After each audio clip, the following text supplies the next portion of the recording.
Gini, jadi gini, Gimana? jadi edisi Ah, itu bukan mutlak benar. Jadi pembaptisan itu adalah, mm-mm. jadi buka aja mas arti dari di Google, arti dari baptis Google, nanti ada di situ pertobatan. Oh iya, Pak Bombom juga mengatakan penyucian Yesus maksudnya, bukan pertobatan. Gitu gimana itu dulu Bang Kepas? Aku nggak bisa Jadi, bertanya jadi kalau di sana gini, di situ gini, gitu. gini Bang Andi, tadi Bang Andi sudah bertanya, Mhm. saya jawab apa arti dari baptis Oke, itu adalah pertobatan itu sudah saya jawab. Kalau mau oke. lebih apa Ah. buka aja dari Google.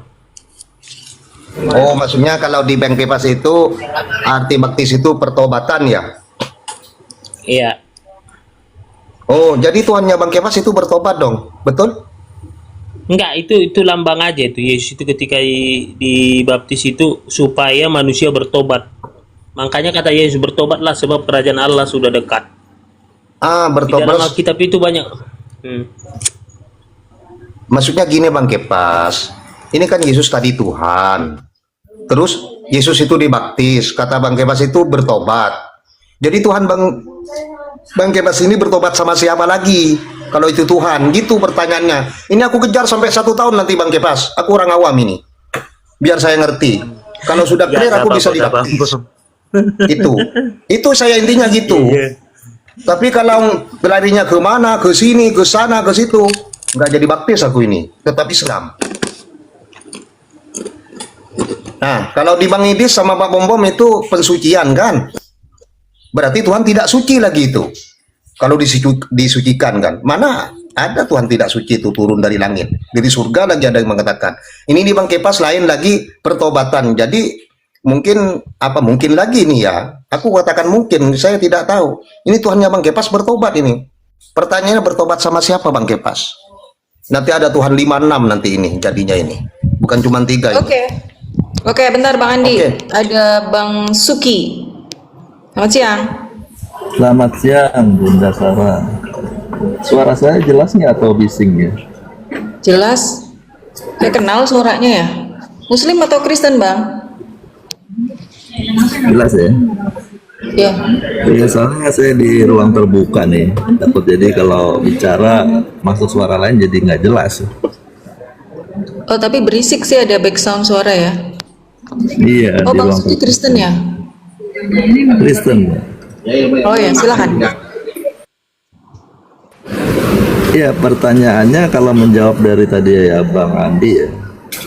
Yesus dibaptis itu untuk dinyatakan kepada bangsa Israel.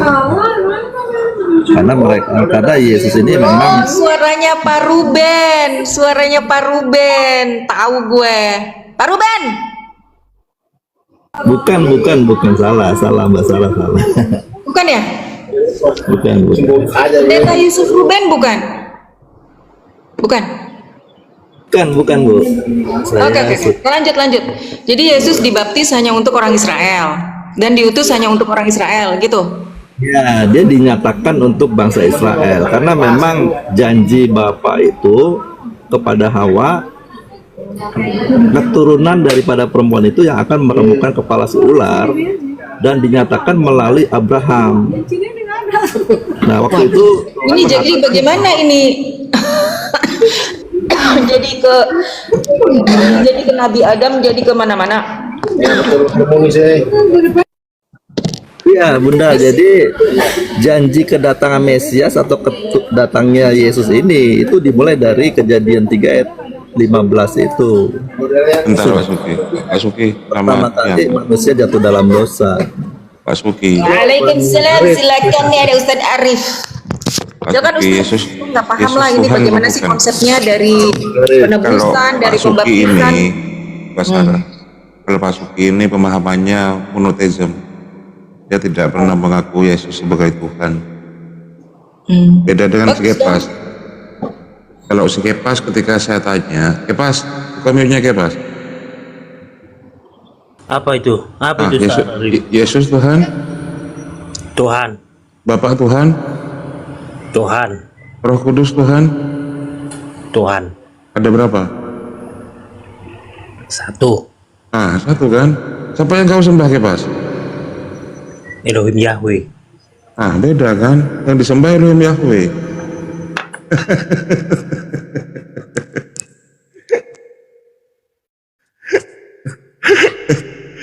Benar yang mana, Kepas? Kalau Pak Suki ini Sekarang enggak, begini, Pak Suki. kita Pak merujuk Suki, enggak, kita bentar, saya merujuk komparasi kepada dulu. Abraham. Nah, terus Yang disembah Abraham siapa? berarti yang Abraham sembah itu Abraham bukan disematkan Yesus ya? Bapak yang percaya. Abraham itu percaya akan janji Tuhan. Abraham itu percaya akan janji Tuhan. Dia menanti-menanti anaknya. Tapi Abraham percaya. Gitu loh. Makanya siapa yang disembah Abraham? Elohim Yahweh. Bukan Yesus ya? Saya sembah juga Yesus. Macet. Pak Suki, selamat siang Pak Suki. Lagi nggak sibuk Pak Suki? Hari Iya, kalau Pak Suki saya tanya, Yesus Yesus itu Tuhan apa utusan Pak Suki? Yesus ini bukan Tuhan pencipta langit dan bumi, Nah, tetapi tuh Yesus dengerin adalah Kepas. tunggal satu-satunya anak Bapa yang diutus ke dalam dunia. Yang diutus ya. Dia yang diutus untuk memperkenalkan Bapaknya melalui cara hidup anaknya. Nah, tuh dengerin Kepas. Ada dua Kristen di sini Mbak Sarah. Tapi pemahamannya Benarnya beda-beda. Pak Sugi itu benar itu. Tunggu Benar. dulu, Pak Sugi Iya, iya, benar. iya. Jadi Bapak bukan Yesus, Yesus bukan Bapak. Jadi gini, Yesus bukan sang pencipta. Itu anaknya diutus. Benar kata Pak Sugi tadi. Silakan Pak Sugi, lanjutkan dulu. Nanti kalau apa ada kekeliruan nanti diluruskan. Siapa yang meluruskan kamu? Kepas.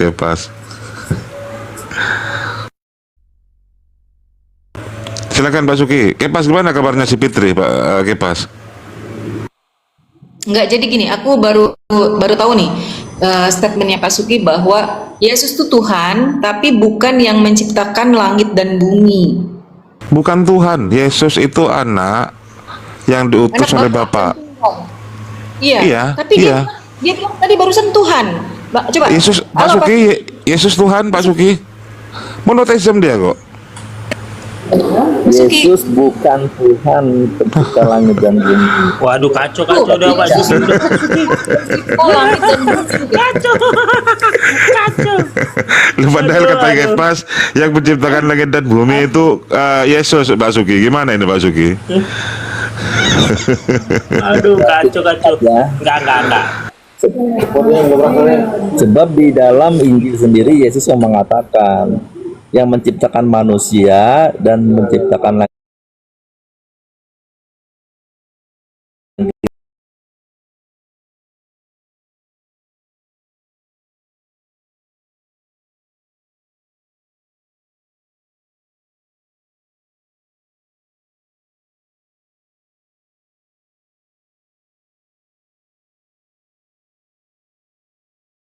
suara kebenaran Injil Iya. GSKI.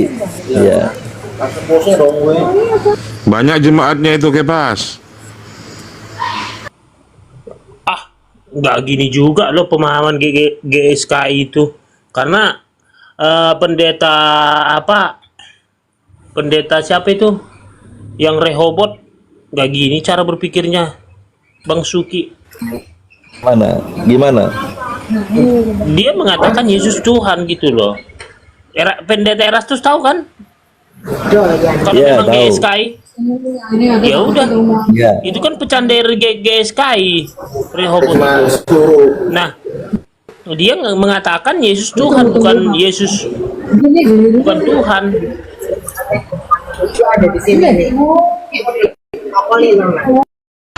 Iya Kepas, yang dimaksud Tuhan itu kan pencipta sesuai dengan KBBI, yang maha kuasa, esensi tertinggi, yang maha perkasa, dan maha-maha lainnya. Itu kan di versi KBBI Kepas.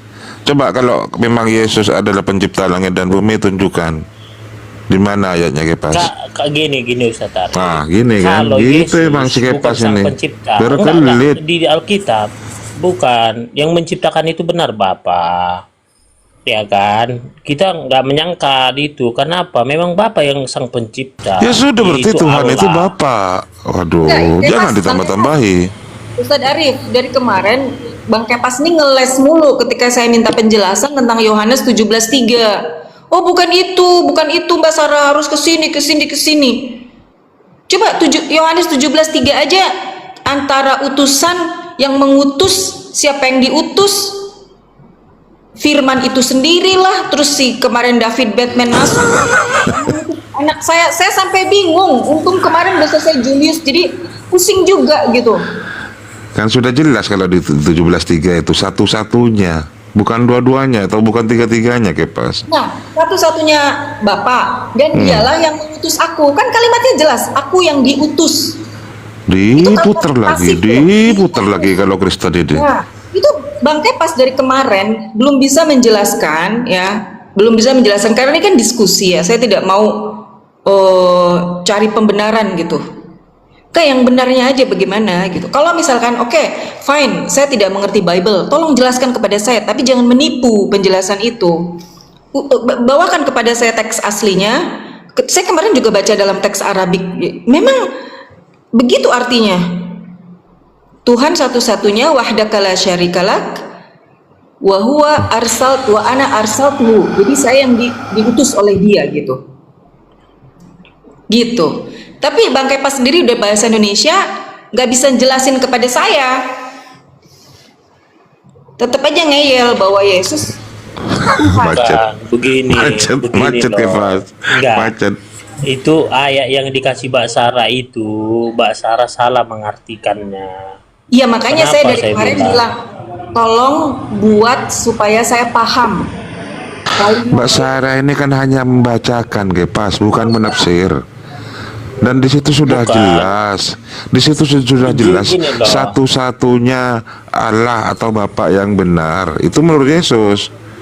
Dan Yesus dan aku sebagai utusan yang telah Engkau utus, kan gitu kan? Ya iya kan hanya satu Tuhan. Berapa banyak Tuhan? Nggak bisa 2, 3. Loh, Satu yang Tuhan. tadi ketika saya tanya ada 3 penyebutanmu.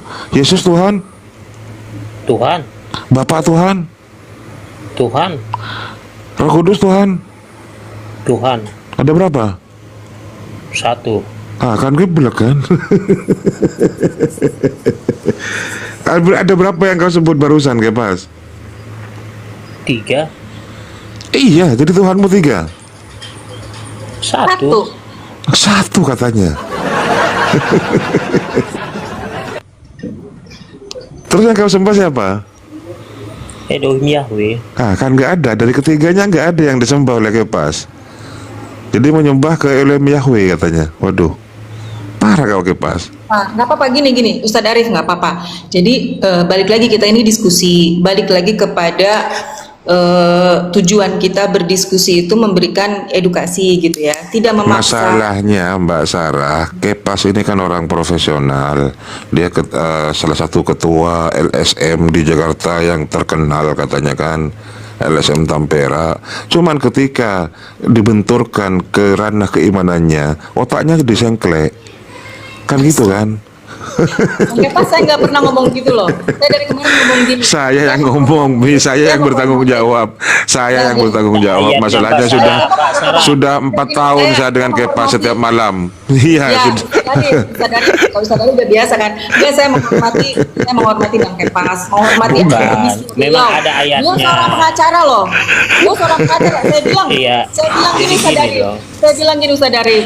Kalau seandainya saya dan Bang Kepas di ruang sidang, oke, kita mempresentasikan, kita bertanggung jawab tentang sebuah ayat gitu loh di Yohanes 17:3, dan Bang Kepas mengatakan pemahaman Mbak Sarah yang salah. Oke, tolong benarkan pemahaman saya tentang ayat tersebut. Tapi jawabannya dari semalam sampai sekarang saya belum dapat jawaban. Coba kasih pencerahan Kepas, kasih pencerahan Kepas. Coba Kepas, gimana?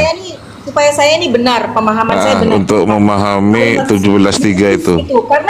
Karena Jadi- kalimatnya Yesus berkata, aku yang diutus gitu. Aku yang diutus Jadi olehnya. gini, Silakan. ya, jadi ada ayat, kamu bodoh karena Kristus. Mengakui Ustaz Arif berarti. udah tahu itu. Jadi Iya. artinya, Artinya gini loh, Kepas kan dia ini nggak bodoh kan karena dia- Kristus, kan dia Mbak nggak Sarah. bodoh. Iya, benar loh. Bentar Ustaz Arif, Ada ayatnya. Bentar Ustaz Arif. Silakan Bang Kepas, silakan. Kamu akan dianggap bodoh karena Kristus. Jadi memang pemahaman Tritunggal Allah Bapa, Putra dan Roh Kudus ini tiga kepribadian hakikatnya satu, yaitu tadi gitu loh. Ini nggak bisa dibuang, Roh Kudus nggak bisa dibuang, Yesus nggak bisa dibuang, harus tiga-tiganya melekat. Beda kalau kami, gitu loh. Masalah keimanan, itu loh. Beda kalau Kristen Protestan ini. Nggak bisa dipisahkan Roh Masalahnya Kudus. Kepas, ini di atas semua ini kan juga Kristen. Mestinya satu suara. Karena imannya sama kan gitu kan. Kenapa ada Iya. perbedaan antara Pak Suki dengan Bang Kepas? Sekarang Silakan gini, Bang Ke. sekarang gini, kemarin juga Ibu Karyana, dia kan dari Advent tuh, gereja Advent. Ah betul, Karyana malah Tuhannya Dia- dua aja. Dia nggak percaya Malah Roh Kudus lebih- kalau Karyana.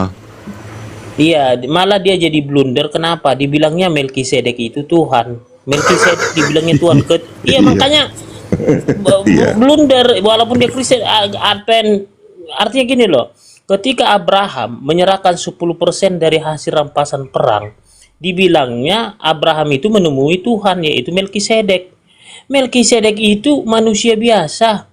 Bisa jadi itu sosok Henok gitu loh. Jadi kalau ketika si Karyana mengatakan Melkisedek itu Tuhan, dia keliru besar, hampir saya sesat bidat di buat dia. Makanya saya bilang, ya makanya salah, makanya si Ibu Karyana itu, makanya bahaya loh kalau Ibu Karyana itu bernarasi. Tapi nggak begitu. boleh loh Kepas menyalah-nyalahkan denom satu dengan denom yang lain. Ya kalau Islam memang saya tiap malam terus terang memang membentur-benturkan sesama denomnya memang. Karena di tempat saya itu memang plural anunya apa teman-teman Kristennya. Jadi nggak ada masalah mengedukasi di komal saya. Karena apa? Dia bilang kalau di komal Kristen saya malah dibidat-bidatkan, ditendang, dikik, gitu. Kalau di komalnya Ustaz Arif enggak, tidak memihak kan gitu. Silakan Kepas lanjut. Jadi memang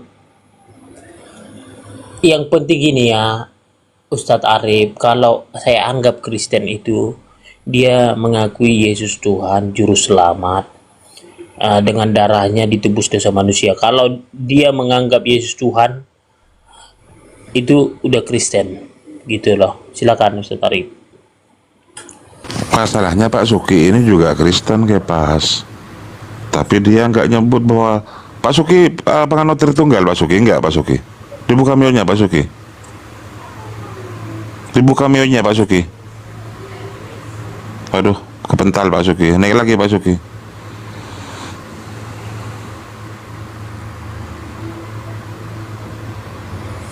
Jadi makanya saya bilang Ustadz Arif, makanya saya bilang ya ini sebenarnya Ustadz Arif ya, kalau kita mau soft spoken dulu ya, tenang berbicara, gini loh Ustadz Arif.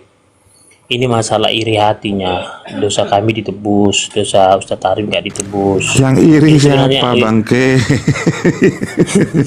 Yang iri siapa?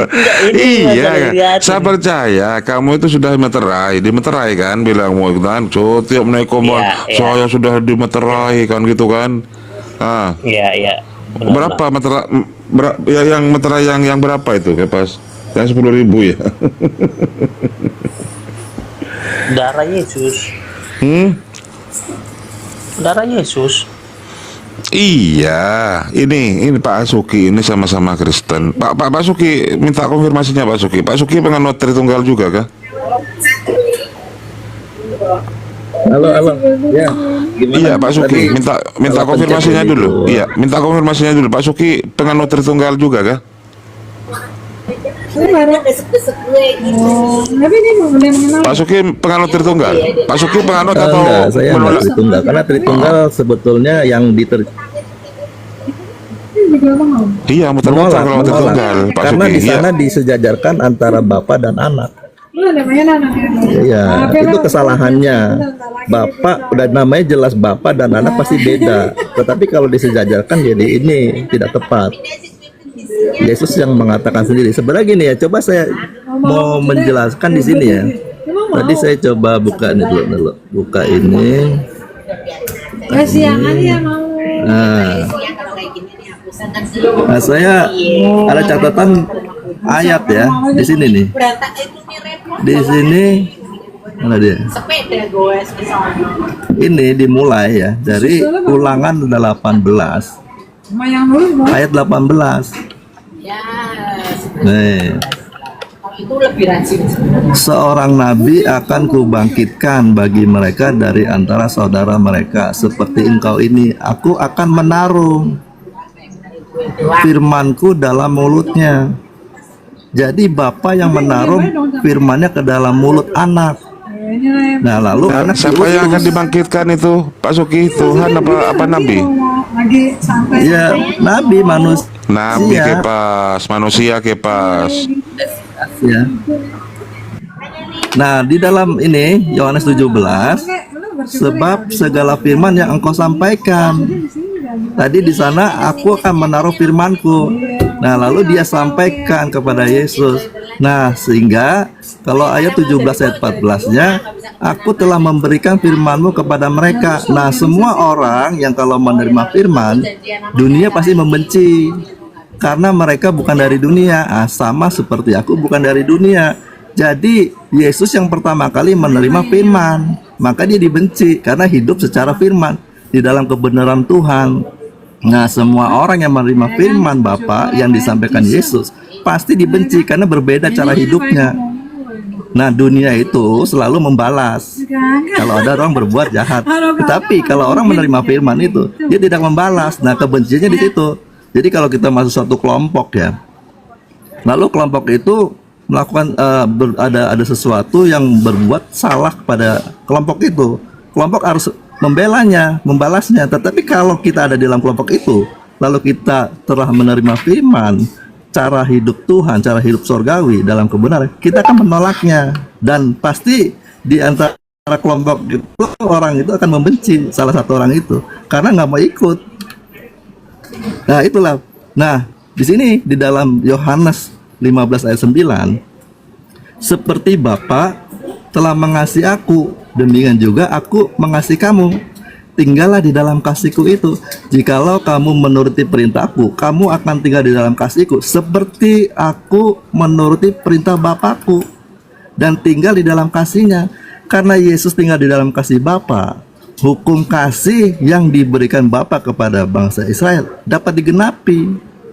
Karena hanya dengan jalan mengikuti hukum utama, seluruh hukum Taurat itu dapat tergenapi. Nah, coba kita baca di sini. Matius 22 ayat 37 sampai 40. Di sini kan ada pertanyaan, guru hukum manakah yang terutama dalam hukum Taurat? Jawab Yesus, kasihilah Tuhan Allahmu kan. Lalu hukum yang kedua, kasihlah hukum yang kedua ialah sama dengan itu, kasihlah sesamamu manusia. Nah, pada kedua hukum inilah tergantung seluruh hukum Taurat yang kita para nabi. Jadi kalau kita mengasihi Tuhan, mengasihi sesama, itu kita menggenapi hukum.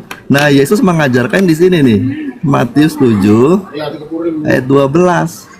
Nih, segala sesuatu yang kamu kehendaki supaya orang perbuat kepadamu, perbuatlah demikian juga kepada mereka. Itulah isi seluruh hukum Taurat yang kita para nabi. Selesai nih. Kalau orang mengerti kebenaran ini lalu dijalankan, dia menggenapi seluruh hukum. Dan di dalam Galatia 4 ayat 4 dan 5 dikatakan begini, tetapi setelah genap waktunya, maka Allah mengutus anaknya yang lahir dari seorang perempuan dan takluk kepada hukum Taurat. Ia diutus untuk menebus mereka yang takluk kepada hukum Taurat, supaya kita diterima menjadi anak. Iya, siapa yang takluk kepada hukum Taurat itu, Pak Suki?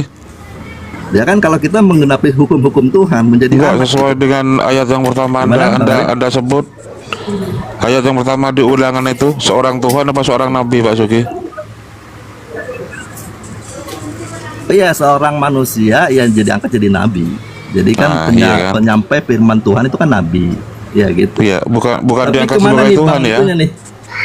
Bang. Bilang biasa si Kepas itu Bukan. kalau udah ke pojok langsung kabur itu. Ini gantinya ada Bang Felix ini. Bang Felix, Oh, selamat gitu. siang Bang Felix.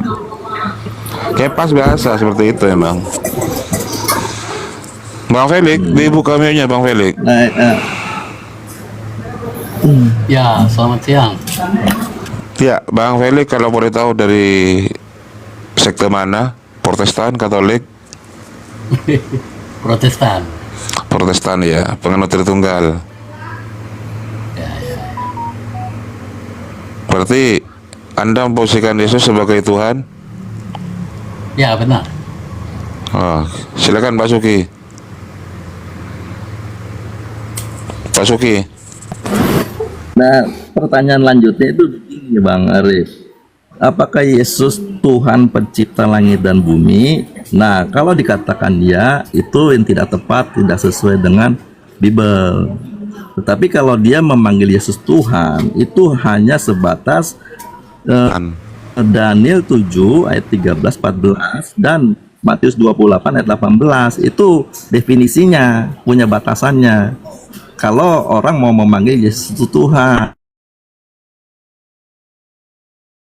tapi kalau dia memaham tetap dengan definisi Tuhan itu pencipta, itu tidak terverifikasi dalam Bible.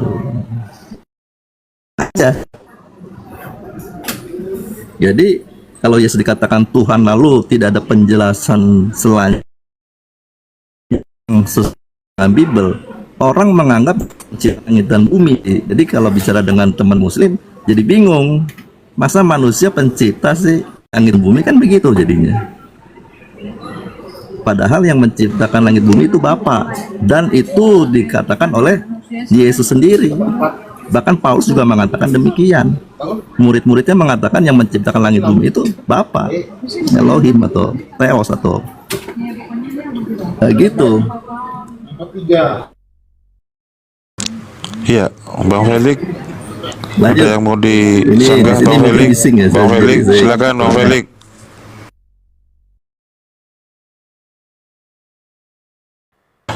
Ya, mungkin masih lanjut. Silakan. Ya sudah, intinya tadi bahwa Yesus itu bukan apa seorang manusia yang tidak mungkin sebagai pencipta langit dan bumi dan isinya. Itu Pak Suki juga Kristen ini loh, Pak Suki ini. Cuman pemahaman dia menolak Tritunggal, pemahaman beliau itu monoteism. Silakan Pak Felix. Oh, begitu ya. Ya, memang kalau penolakan itu otomatis pasti Yesus ditiadakan ya dari statusnya, status pengakuan iman sebagai pencipta kan. Itu kan hal wajar saja. Kalau sudah ditolak, otomatis argumentasi kan akan mengikuti itu. Tapi kalau yang masih berpegang tetap akan memegang itu. Persoalannya apakah itu biblikal atau tidak kan? Apakah itu alkitabiah atau tidak? Nah, dalam konteks ajaran Kristen yang penuh dengan perbedaan-perbedaan ini kan pada akhirnya sifatnya dari perspektif ini saya katakan ya relatif. Dalam arti begini. Signalisasinya. Sebentar, enggak Pak Suki, aman Pak Suki, aman Pak Suki, aman. Masalahnya yang dibacakan Pak Suki itu sudah sesuai dengan Bible, tidak ada tafsiran. Itu membaca Pak Suki tadi kan, bukan membaca referensi yang lain. Iya, maksudnya begini. Artinya ini kan kita berdiskusi. Jadi kan biarkan tiap pendapat itu, lalu kan nanti masing-masing atau netizen itu kan akan melihat. Jadi saya juga tidak mau memaksakan Bro Sugi untuk mengikuti apa yang saya katakan, kan begitu. Nah, jadi artinya kan begini, setiap ayat atau kalimat itu kan ada tafsirnya. Jadi tafsiran A seperti ini, B seperti ini. Nah, itu namanya perbedaan. Kita tidak bisa mutlakan bahwa harus ikuti ini, itu ya bisa, kan berakhirlah diskusi. Kan begitu. Silakan kita nanti adu data Pak Felix ya, Pak Felix mohon maaf, di mana pengakuan Yesus bahwa dirinya itu adalah Tuhan, apalagi Tuhan pencipta langit dan bumi. Silakan kalau memang Anda menganut Tritunggal, berarti kan melibatkan Roh Kudus, Bapa dan Anak kan gitu kan. Nah, ketiganya ini yang maha kuasa yang mana? Silakan. Ya, jadi kalau bicara itu saya tertarik dengan tadi ya sebenarnya. Tertarik dengan pernyataannya Pak Suki maksudnya. Saya punya pertanyaan tadi. Tanya. Ya, Begitu, satu Pak. itu yang seperti apa Pak Pendeta Vincent? Pak Pendeta Vincent ini lama nggak naik ke Komal saya, padahal dulu itu sering banget Pak Pendeta Vincent ini. Ya, Yang satu itu yang mana? Pertanyaan saya Pak Pendeta, yang maha kuasa itu yang mana di antara ketiganya? Iya, jadi satu yang dimaksud adalah bukan satu pribadi ya, tetapi satu esensi. Ketiganya sederajat, ketiganya maha kuasa sama-sama, karena memang satu dia. Saling kait mengait dia, Bang. Coba Bukan. saya hanya ingin mendengarkan dari Pak Pendeta di mana perkataan Yesus, dengarlah wahai Israel, Tuhan kita adalah Tuhan tiga pribadi dalam satu hakikat, atau dengarlah Israel bahwa Tuhan kita itu Tritunggal. Silakan Pak Pendeta, di mana itu? Tidak ada seperti itu. Sebentar, Ustadz Arif sebentar. Ini Pak Vincent yang suka naik ke room saya juga, ngakunya petani. Kenapa sekarang jadi pendeta? Pendepatannya apa loh, dia pendeta dari dulu, pendeta beliau. Ya, Bahkan jadi dia gini. sempat ragu. Beliau sempat ragu dulu nih. Nama akunnya itu katanya sudah dari Katolik pindah ke mana itu katanya. Enggak, dulu Pak Vincent itu naik di room saya beberapa kali Ustadz Arif di Kalimantan. Saya petani Mbak katanya. Dulu Muslim, kakeknya Muslim, dia juga Muslim terus tapi dia jadi Kristen gitu. Mana yang bener nih Pak Vincent? Pak Vincent orang Kalimantan. Ya, ada di Kalimantan. Ada di saya. Kalimantan. Kan? Jadi Kapan jadi ya, pendeta? Dari petani jadi pendeta. Kalau Ya, dulu di berarti- Komal saya itu sering saya sebut pendeta, emang dia. Enggak, beliau petani jagung. Dia pendeta, dia sudah ngaku pendeta dulu. Cuman merendahkan diri mungkin. ya Enggak. jadi kakek saya itu mualaf ya, kakek sama nenek saya itu mualaf Islam, tetapi Muslim, bukan mualaf. Muslim katanya, Muslim dari Iya. dulu. mualaf jadi Muslim kan, mualaf. Mualaf, asalnya Kristen jadi Muslim. Ya asalnya belum ada agama, kami dulu itu belum ada agama, Bang.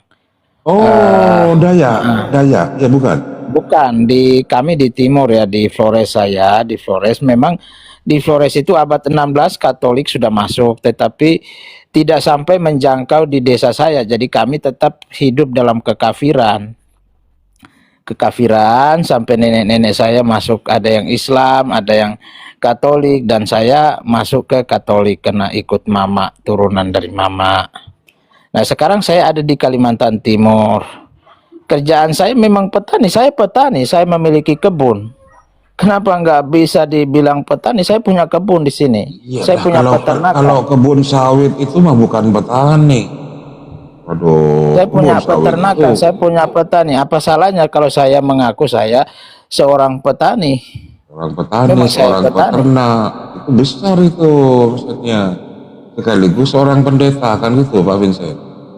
Kalau pendeta itu Bang, bisa boleh jadi petani, boleh jadi guru, boleh apa saja, nggak Iya lah, bisa Mbak Sarah. dibatasi. Jangan Nggak bisa kemudian petani dibatasi. identik dengan petani. Enggak, saya bingung seolah-olah Pak Vincent ini dua sosok yang berbeda. Jadi saya tadi make sure bener nggak ini orangnya? Oh ya benar. Ya benar. Konfirmasi aja. Kayak Nggak apa-apa, kipas nggak ada yang ini salah. kan, kayak kipas ini kan. Nggak ada yang salah, nggak ada yang salah. Dia debater, tapi di sisi lain dia juga orang hukum. Dia punya LSM Tampera katanya. Tapi dia sempat menjadi tahanan kota dulu. Jadi Ustadz Arif, Pernah digunduli Saya kan dia mendirikan- kalau si kipas ini.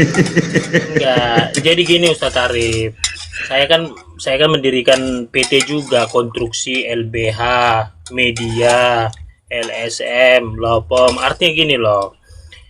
Kita gini, yang tertinggi ini sebenarnya membahas agama. Sebenarnya membahas agama, siapa sih Tuhan itu?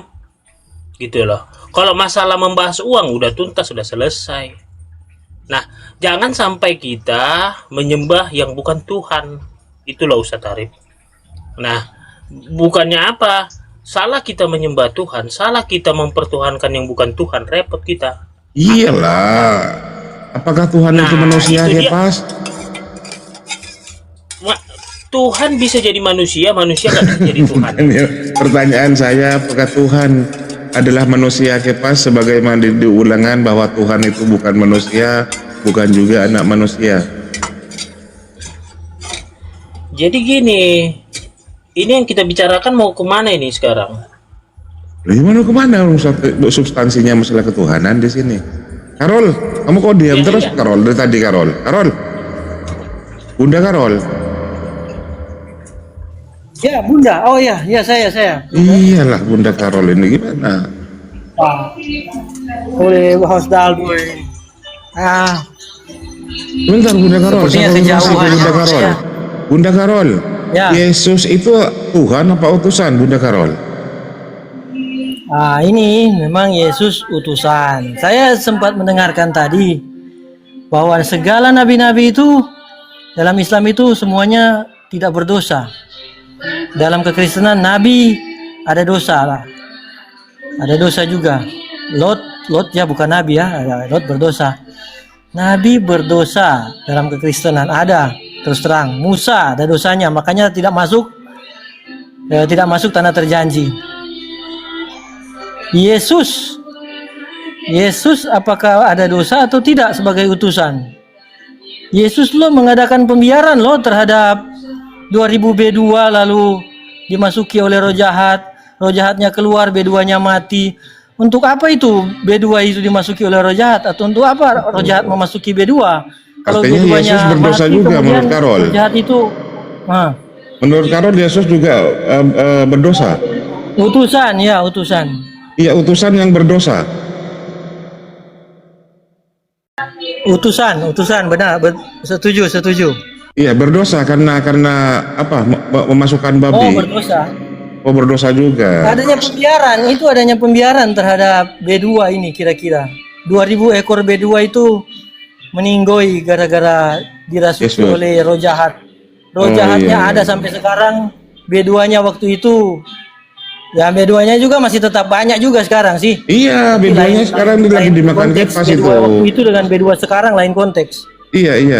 Jadi B2-nya sekarang sedang dimakan Kepas. Kepas itu kalau dalam sehari nggak makan B2, dia pusing. Di kulkasnya itu pasti sedia B2 itu, walaupun hanya 1 kilo. Iya kan Kepas ya?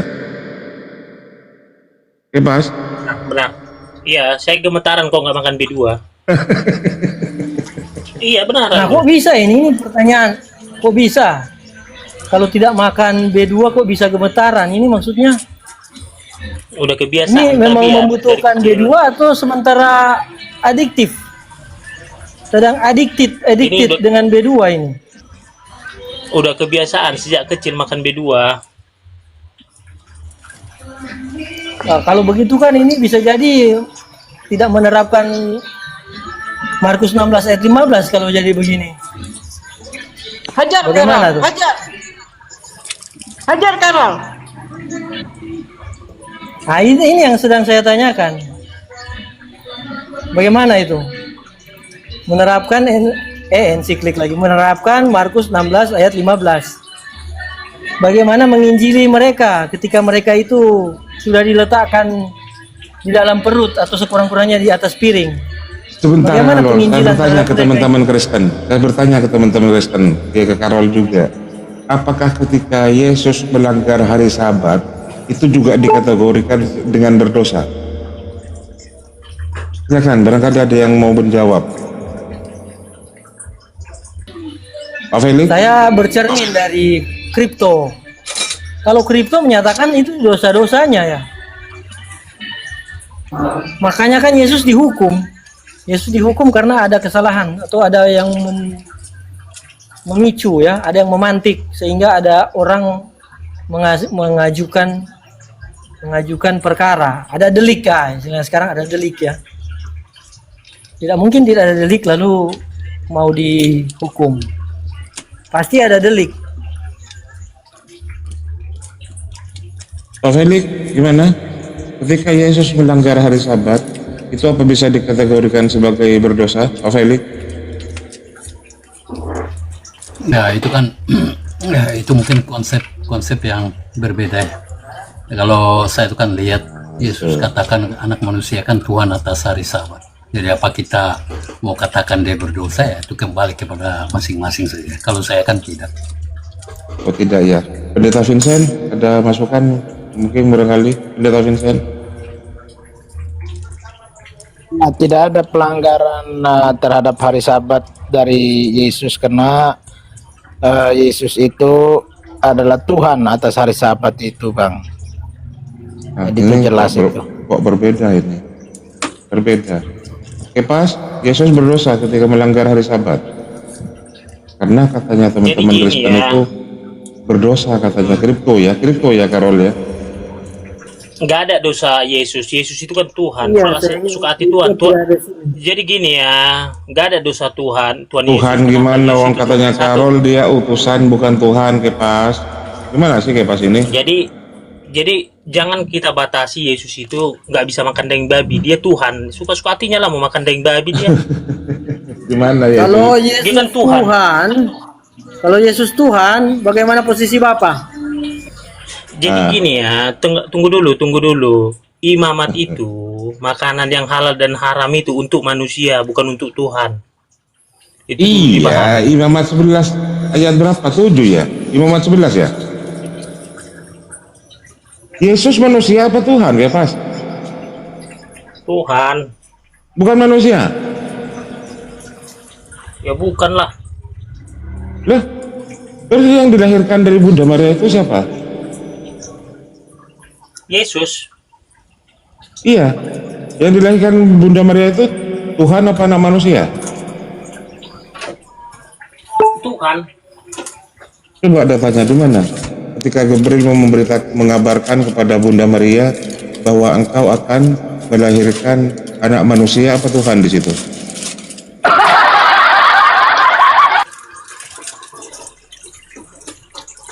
Dua natur Yesus itu.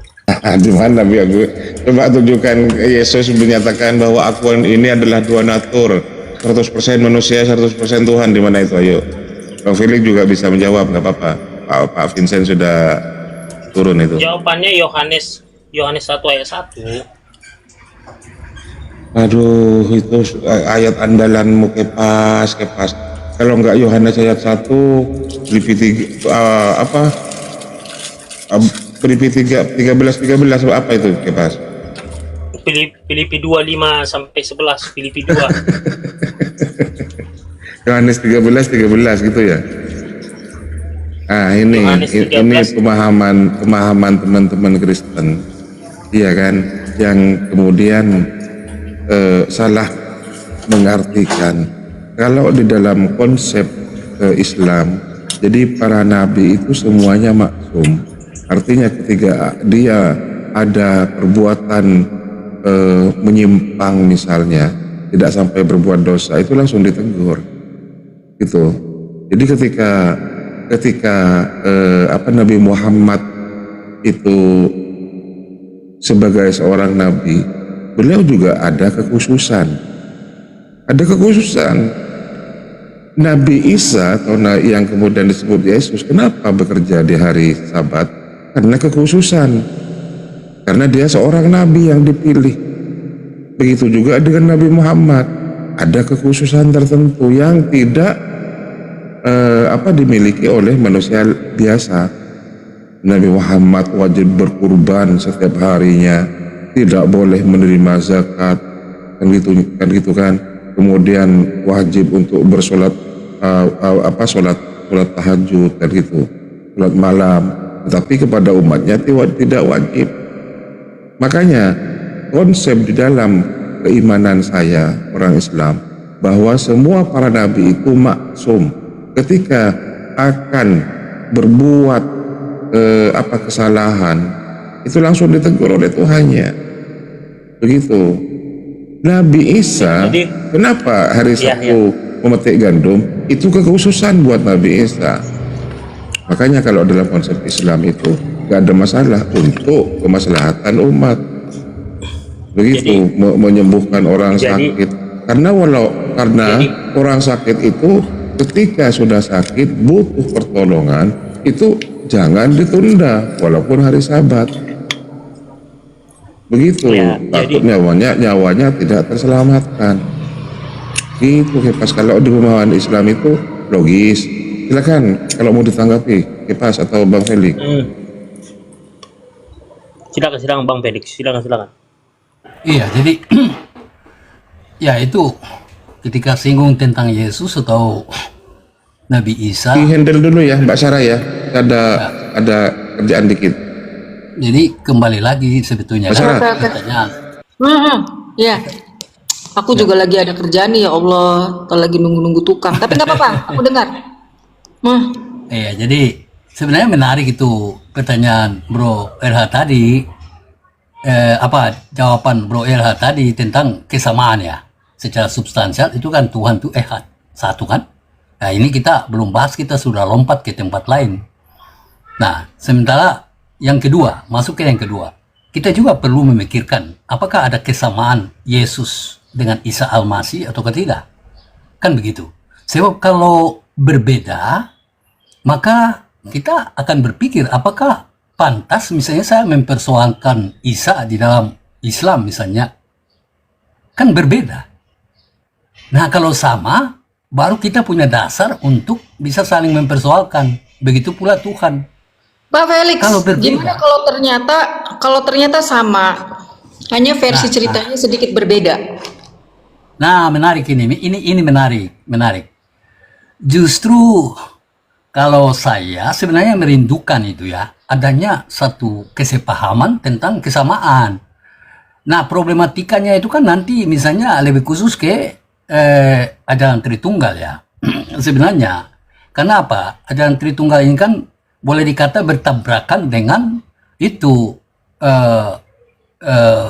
keesaan itu kan, dalam pengertian Yahudi maupun Kristen kan di situ. Makanya, tetapi kalau bagi saya ke esensinya, sehingga misalnya Putra dan Roh Kudus kita taruh dulu, lalu misalnya mengacu, karena kalau bagi saya ini menarik sebenarnya di Islam berbicara tentang Abraham ya, mulai dari Adam, Abraham sampai Firaun, sampai ke Ishak, Yakub, Ismail, semua ini berarti menunjukkan bahwa ada semacam paralel begitu, ada versi, tetapi dengan versi tersendiri. Pertanyaannya, mengapa sampai ada seperti itu? Tentunya jawaban masing-masing kan, baik pendekatan teologis murni maupun pendekatan sosiologis untuk melihat kesamaan itu. Saya sebetulnya punya kerinduan kesamaan itu.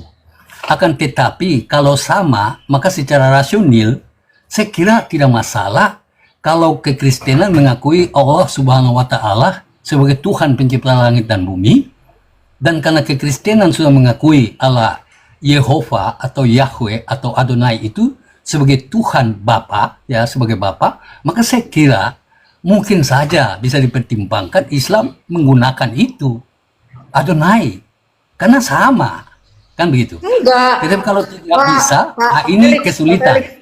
Nggak apa-apa. Jadi gini, saya tegaskan lagi dan saya akan katakan lagi kepada teman-teman di sini yang menyimak ya, bahwa surat Al-Kafirun itu katakanlah, kan ada judulnya surat, namanya bukan judul, namanya surat Al-Kafirun. Oke? Kalimatnya kul ya ayyuhal kafirun, katakanlah kepada orang-orang kafir, orang-orang yang tertutup dari hidayah, dari cahaya Allah, yang belum menerima hidayah Allah. La a'budu ma ta'budun gitu. Kami tidak akan menyembah apa yang kalian sembah. 2 kali. Disebutkan 2 kali. Dan kalian pun wa antum, dan kalian pun tidak akan menyembah apa yang kami sembah gitu. Kemudian ditutup dengan ayat lakum dinukum waliyadin, untukmu agamamu dan untukku agamaku. Nah, saya tegaskan kembali bahwa Islam mengedepankan toleransi.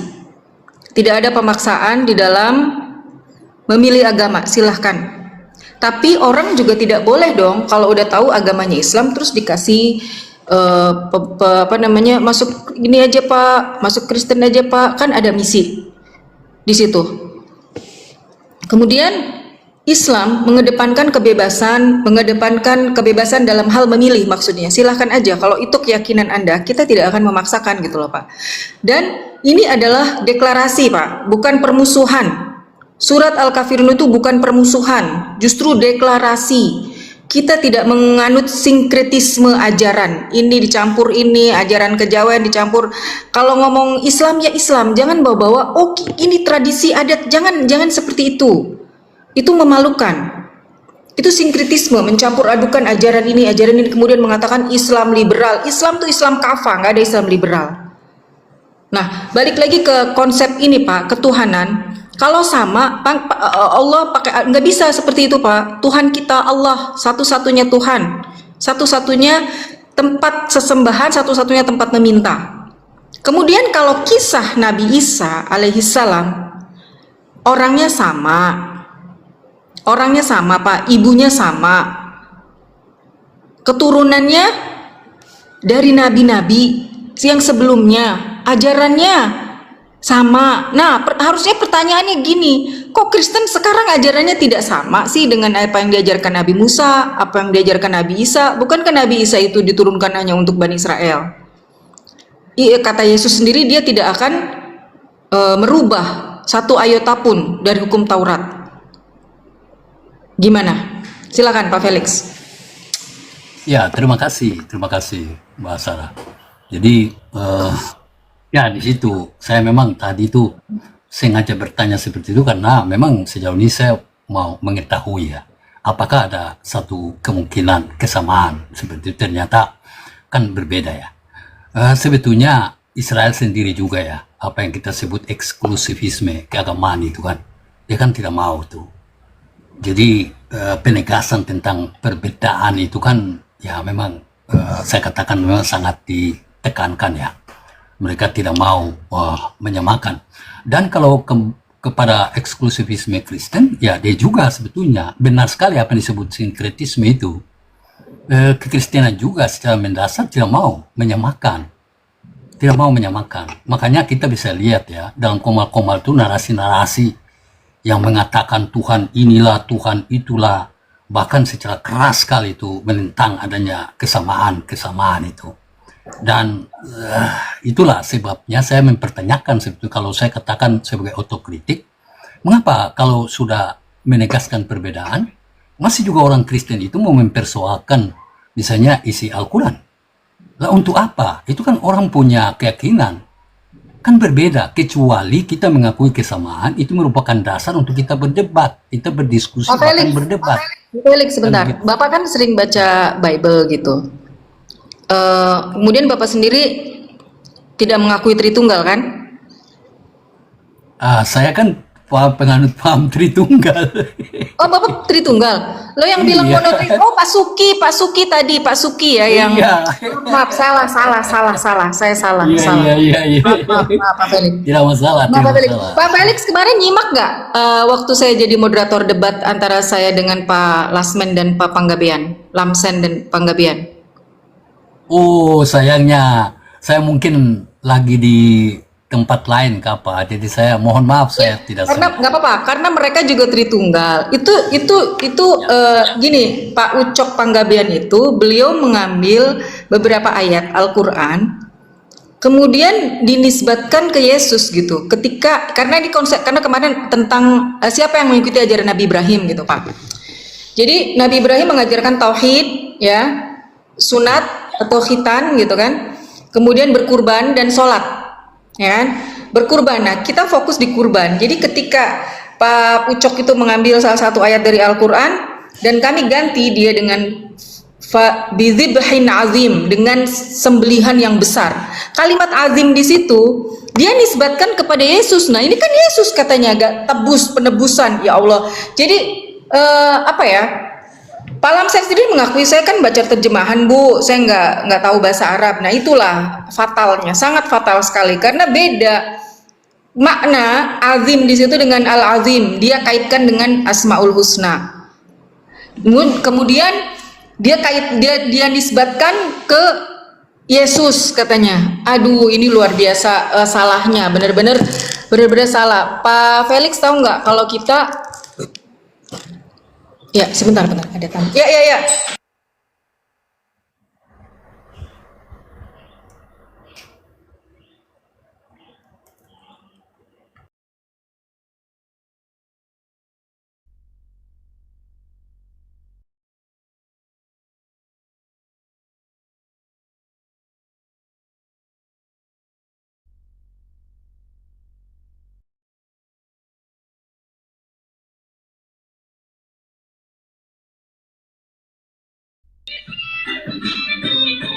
Menurut Pak Felix, bagaimana dengan orang-orang seperti kami yang cenderung unitarian? Oh, unitarian ya. Ya, siapa yang unitarian? Ya, saya Pak Felix. Ya, Saya itu. Bagaimana? ya memang kalau unitarian ini kan mungkin itu yang dibilang agak subordinat ya, subordinat. Dalam arti Yesus memang akui, tetapi kan dia tidak sama ya dengan Bapa, kalau tidak salah seperti itu kan. Dari sisi derajatnya itu, nah ini jadi rame juga sebetulnya. Cuma kalau bagi saya ya tidak problem lah. Mengapa itu harus terlalu dipersoalkan? Kita mungkin punya perdebatan dogmatis, tetapi kan kita tidak hidup dari dogma itu melulu kan. Jadi ya silakan sejauh itu punya pendasaran-pendasaran yang cukup kuat misalnya secara biblikal, ya itu silakan begitu bro. Jadi saya tidak stereotip terhadap itu unitarian.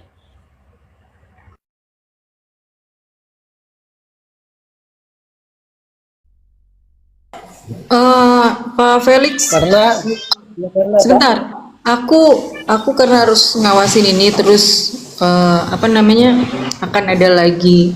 Kita mau menjadi kan anak iblis, kita harus melakukan kehendaknya. Nah, setiap orang yang tidak berbuat kebenaran tidak berasal dari Allah. Berarti dari mana? Dari iblis. Demikian juga barang siapa yang tidak mengasihi saudaranya, dia berarti jahat. Dia pasti berasal dari iblis, jadi anak iblis. Nah, Yesus itu di dalam segala hal, dalam lakunya itu di sini dia tuh, makananku ialah melakukan kehendak Dia yang mengutus aku dan menyelesaikan pekerjaannya. Maka Yesus memanggil Allah itu Bapaknya, karena sebagai sumber pekerjaan atau perintah atau sesuatu hukum yang dia lakukan.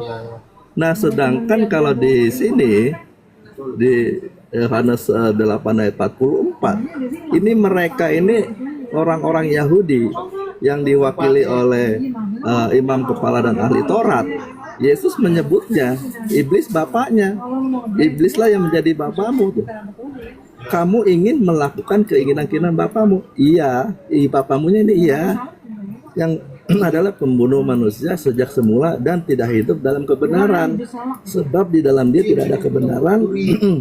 Apabila berkata dusta, ia adalah kehendaknya sendiri. Di sini, nah makanya tadi Yesus mengatakan aku tidak dapat berbuat apa-apa, itu harus seperti itu, harus seperti mana tadi dia tuh 5 ayat 19, ini dia. Nah, ini dia. Sorry, 5 ya. 5:19. Nah. Jadi kalau kita mau menjadi anak memang harus seperti ini. Dia harus tidak dapat berbuat apa-apa dari dirinya sendiri. Karena kalau dia berbuat dari diri sendiri, itu pasti berasal dari iblis. Jadi keinginan kita itu, keinginan ego kita itu asalnya dari iblis. Jadi kalau kita tidak berbapa kepada Allah, pasti berbapa kepada iblis. Hanya dua itu. Coba kalau saya baca di sini ya, Titus 1, sorry, di sini Ada berapa titik? mengaku mengenal Allah, tetapi dengan perbuatan mereka menyangkal Dia. Jadi tidak mudah orang hanya mengaku atau bisa bercerita tentang Allah, tetapi kalau perbuatannya itu menyimpang dari yang dikehendaki Allah ini, dia bukan anaknya, maka tidak layak dia memanggil Bapa. Nah, di dalam ajaran di dalam sini nih, 1 Petrus 1 ayat 17. Sorry. Dan jika kamu menyebutnya Bapa, yaitu Dia yang tanpa memandang muka menghakimi semua orang menurut perbuatannya, maka hendaklah kamu hidup dalam ketakutan selama kamu menumpang di dunia ini. Jadi kalau kita berani menyebut Dia nih Bapa, berarti kita anak. Nah, kalau kita anak, kita harus mematuhi perintah Bapa, kehendak daripada Bapa ini. Nah, kalau kita tidak mematuhinya, berarti kita bukan anaknya, anak Bapa yang lain. Nah, ini harus kita mengerti. Jadi, di dalam setiap laku kita, perbuatan kita itu harus mencerminkan perintah atau kehendak atau keinginan atau kesenangan daripada Bapa yang di sorga itu. Supaya benar-benar kita layak menerima waris. Di dalam Roma 8 ayat 14, ini dia tuntunannya jadinya. Semua orang yang dipimpin roh Allah adalah anak. Maksudnya dipimpin itu melakukan, segenapnya dia melakukan apa yang diinginkan oleh Allah. Jadi anak. Nah, setelah jadi anak tentu berdasarkan pemahaman hukum, jika kita anak, maka kita juga adalah ahli waris. Maksudnya orang-orang yang berhak menerima janji-janji Allah yang akan menerima bersama dengan Kristus. Yaitu jika kita menderita bersama-sama dengan Dia, supaya kita juga dipermulakan bersama-sama dengan Dia. Di sini ada penderitaan nih.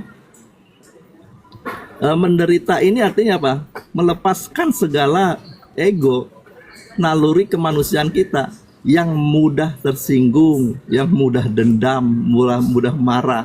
Nah, Yesus mengatakan begini loh. Lukas 13 ayat 23-24.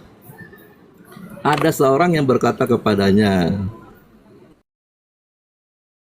Tuan, sedikit sajakah orang yang diselamatkan? Jawab Yesus, berjuanglah masuk melalui pintu yang sesak. Sebab aku berkata kepadamu, banyak orang akan berusaha masuk, tapi tidak akan dapat. Orang berusaha mau masuk surga, tetapi katakan berjuang. Mungkin orang menganggap mudah masuk surga, sebab satu paket ya, waktu kita percaya pada Yesus, kita harus pikul salib, menyangkal diri. Itulah pikul salib, itu artinya tubuh kita itu dipaku sehingga tidak bisa bergerak lagi. Tangan kita itu tidak bisa memukul orang, kaki kita tidak bisa menendang orang, bahkan mulut kita sudah bisa lagi mengatakan sesuatu yang buruk kepada orang lain. Itulah salib maksudnya. Nah, itu beratnya di situ. Jadi Yesus katakan seperti masuk melalui pintu yang sesak. Banyak orang mau masuk, tetapi tidak dapat karena harus berjuang, mengerti gitu, maksudnya mengerti akan kebenaran ini. Pak Suki, Nah, mohon maaf, dulu, saya potong. Bang Arif. Pak Suki, halo. Iya. Pak Suki, aku punya pertanyaan. Lanjut, Bang Pak Arif. Suki. Nah ya, Pak Suki, aku punya pertanyaan. Kalau Bapak menjelaskan masuk surga harus dengan jalan salib, artinya konsep penebusan dosa dengan mengorbankan Yesus sebagai satu korban untuk selamanya itu bagaimana, Pak? Enggak, tadi ini ya, sudah terbantahkan ya, statementnya Bang Felix bahwa ketiganya maha kuasa, dibantah oleh Pak Suki.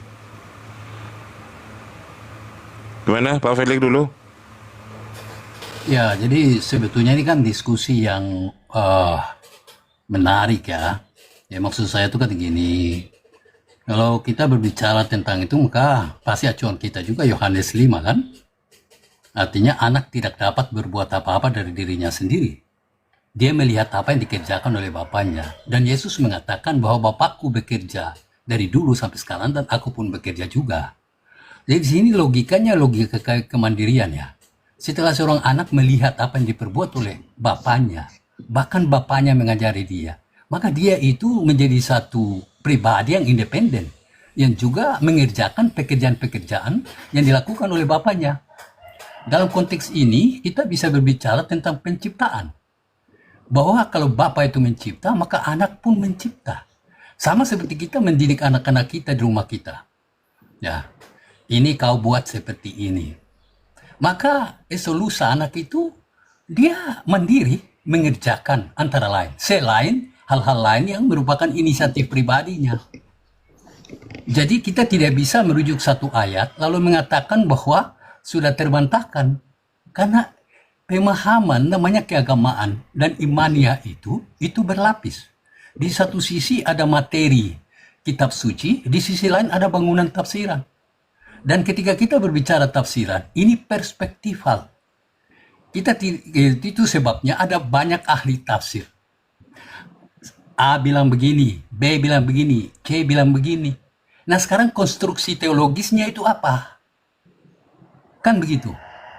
Jadi tinggal diskusi itu mempresentasikan apa yang bisa disimak, dipetik.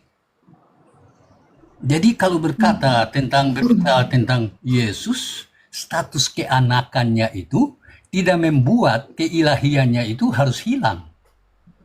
Makanya kalau orang bertanya kepada saya, berapa Tuhanmu? Ya, saya katakan 3. Mengapa? Karena memang supaya konsisten dengan ajaran Tritunggal ya. Pak Bapa, Felix, Putra, dan Roh Kudus. Pak Felix, mohon maaf. Ya, silakan. Maaf saya potong ini. Tadi saya sambil kerja, tolong salahkan dan benarkan salahkan kalau memang saya salah gitu ya. Saya tadi menyimak tentang yang disampaikan Pak Suki tentang jalan salib gitu loh, bahwa masuk surga itu kalian tuh harus melalui jalan salib. Artinya memang kayak ujian kehidupan gitu kan, berat gitu. Dengan berbagai macam contohnya tadi saya tangkap bahwa tangan kalian dipaku, maksudnya kalian tidak bisa tangan ini digunakan untuk hal-hal yang tidak baik, menzolimi orang lain gitu kan.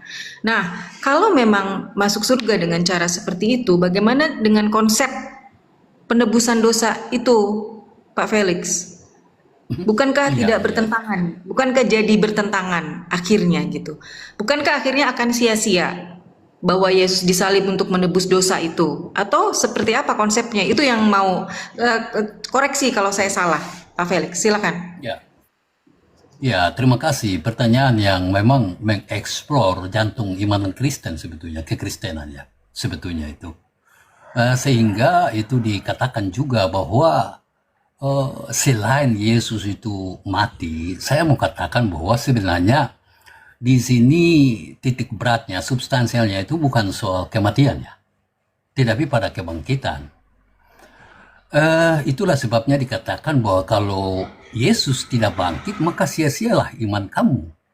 Yesus tidak bangkit, maka sia-sialah apa yang diajarkan oleh mereka para murid itu. Sia-sia semuanya. Jadi sebetulnya konsep penebusan dosa, penebusan manusia, jadi bukan penebusan dosa ya, tetapi menebus manusia itu dari dosanya. Kenapa? Dosa ini, hakikat dosa itu adalah maut. Kita artikan dosa itu sebagai perbuatan yang bertentangan. Benar, baik secara moral maupun secara apa, tetapi memang itu bertentangan dan akibat dosa adalah maut. Dan maut itu pada hakikatnya adalah pemisahan manusia itu dari kehidupan dengan Allah. Intinya di situ. Tetapi semua kematian Yesus itu sia-sia kalau dia tidak bangkit. Maka penebusan itu tidak boleh hanya berhenti pada kematian. Harus berlangsung pada kebangkitan. Makanya disebut Paskah. Paskah ini kan memperingati dalam perjanjian lama di Old Testament itu kan memperingati keluarnya Israel dari Mesir ya. atau lebih tepat itu kan diselamatkan dari ancaman kematian pada waktu itu Tuhan memberikan tulah. Dan itu diselamatkan. Sehingga Israel keluar itu merupakan perayaan atas keselamatan itu. Nah, di sini sebetulnya tidak terbatas pada kematian, tetapi pada kehidupan. Jadi sebetulnya konsep pembebasan itu menuju kepada kehidupan, dari kehidupan kepada kehidupan. Yesus yang tadi hidup itu, dia mati kemudian bangkit. Jadi dia yang hidup itu Bangkit, dia yang hidup dibangkitkan itu hidup atau lagi. bangkit, Pak Felix, maaf. Dibangkitkan atau bangkit? Dibangkitkan. Ya, jadi bangkit ini akibat daripada dibangkitkan. Jadi memang di dalam Alkitab itu dikatakan bahwa Allah membangkitkan Yesus. Nah, itu Nah, inilah sebut. terjadi. Ya, mohon maaf. Tapi nggak apa-apa, kita diskusi ya. Jadi itu ada dua hal yang membuat saya jadi apa namanya, ini si Carol ngapain lagi? Jadi harus, oh ya mungkin ya begitulah pemahaman teman-teman Kristen gitu ya, Tritunggal terutama gitu. Karena kemarin Pak Felix, mohon maaf sekali saya potong. Iya, Kemarin silakan. saya baru diskusi offline dengan Bapak Lamsen Naibaho dan Pak Ucok Panggabean gitu tentang siapa yang sebenarnya mengikuti ajaran Nabi Ibrahim gitu. Siapa yang mewarisi ajaran Ibrahim atau Abraham gitu. Sebenarnya di awal diskusi pun sudah diakuin oleh Pak Lamsen bahwa memang Islam yang mengikuti Ibrahim karena ada kurban. Nah, tetapi statement yang menggelitik saya kemarin itu ketika bapak-bapak yang terhormat itu kemarin mengatakan bahwa kita kenapa orang Kristen tidak melakukan ibadah kurban seperti halnya orang Yahudi atau orang Muslim, karena satu kali sudah dikorbankan Yesus itu, darah Yesus itu untuk menebus semuanya. Nah inilah Pak, jadi ada beberapa kontradiksi ya menurut saya yang awam ini gitu loh. Begitu Pak Felix, silakan. Ya, jadi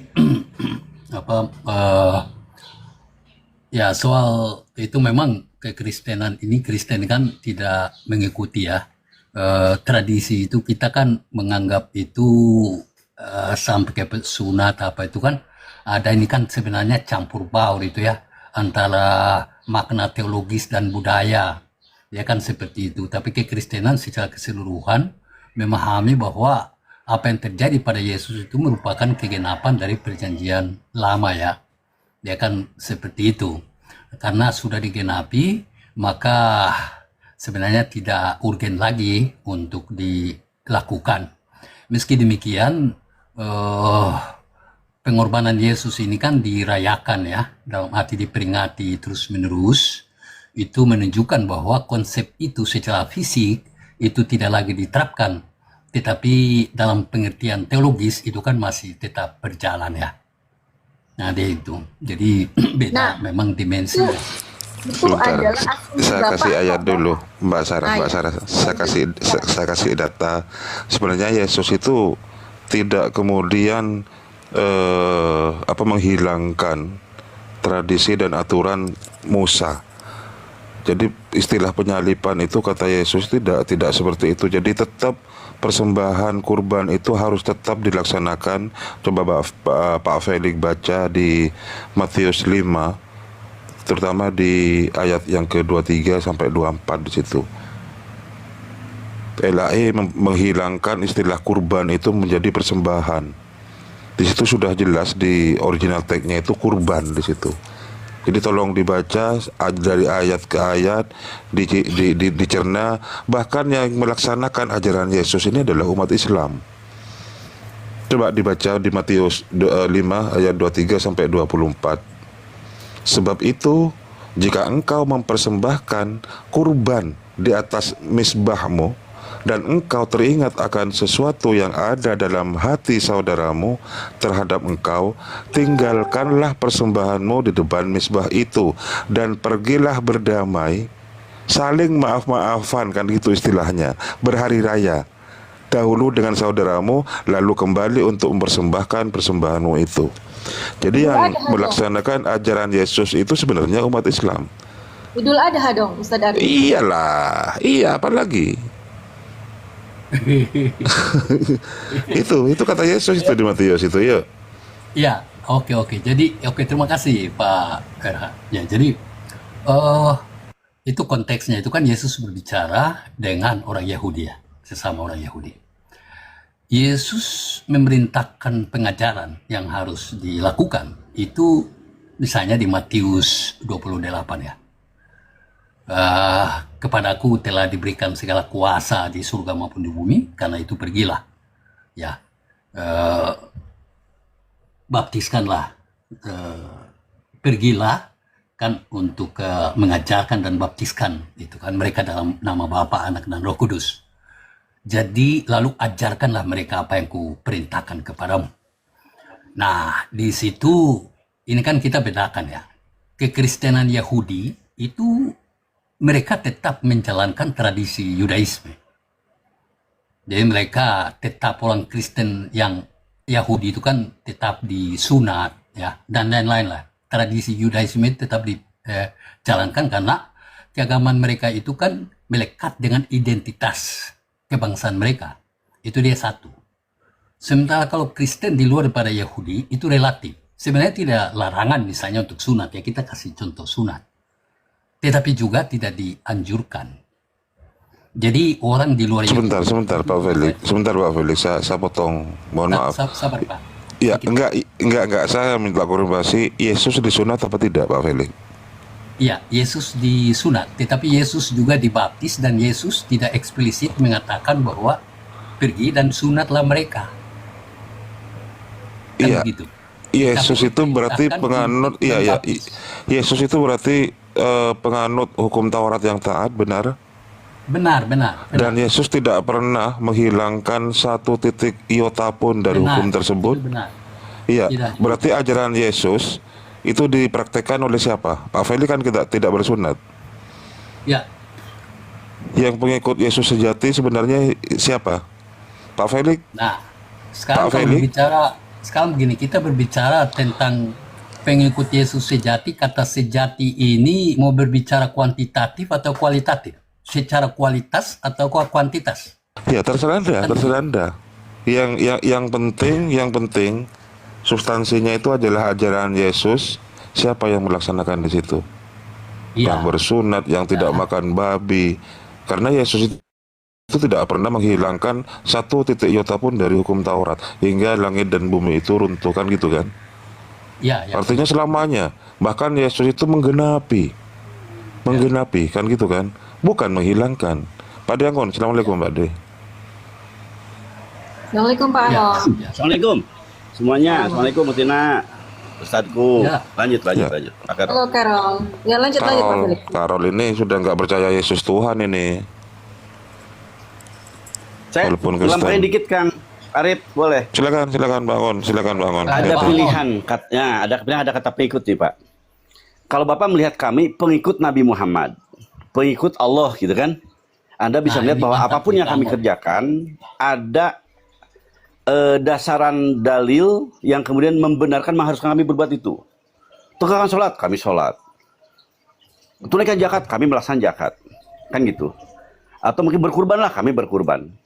Itu satu sisi nih, satu sisi dia sebut pengikut. Ada lagi orang yang ada kejadian gimana anjing ngikutin bosnya. Bosnya ke pasar, anjing ngikutin.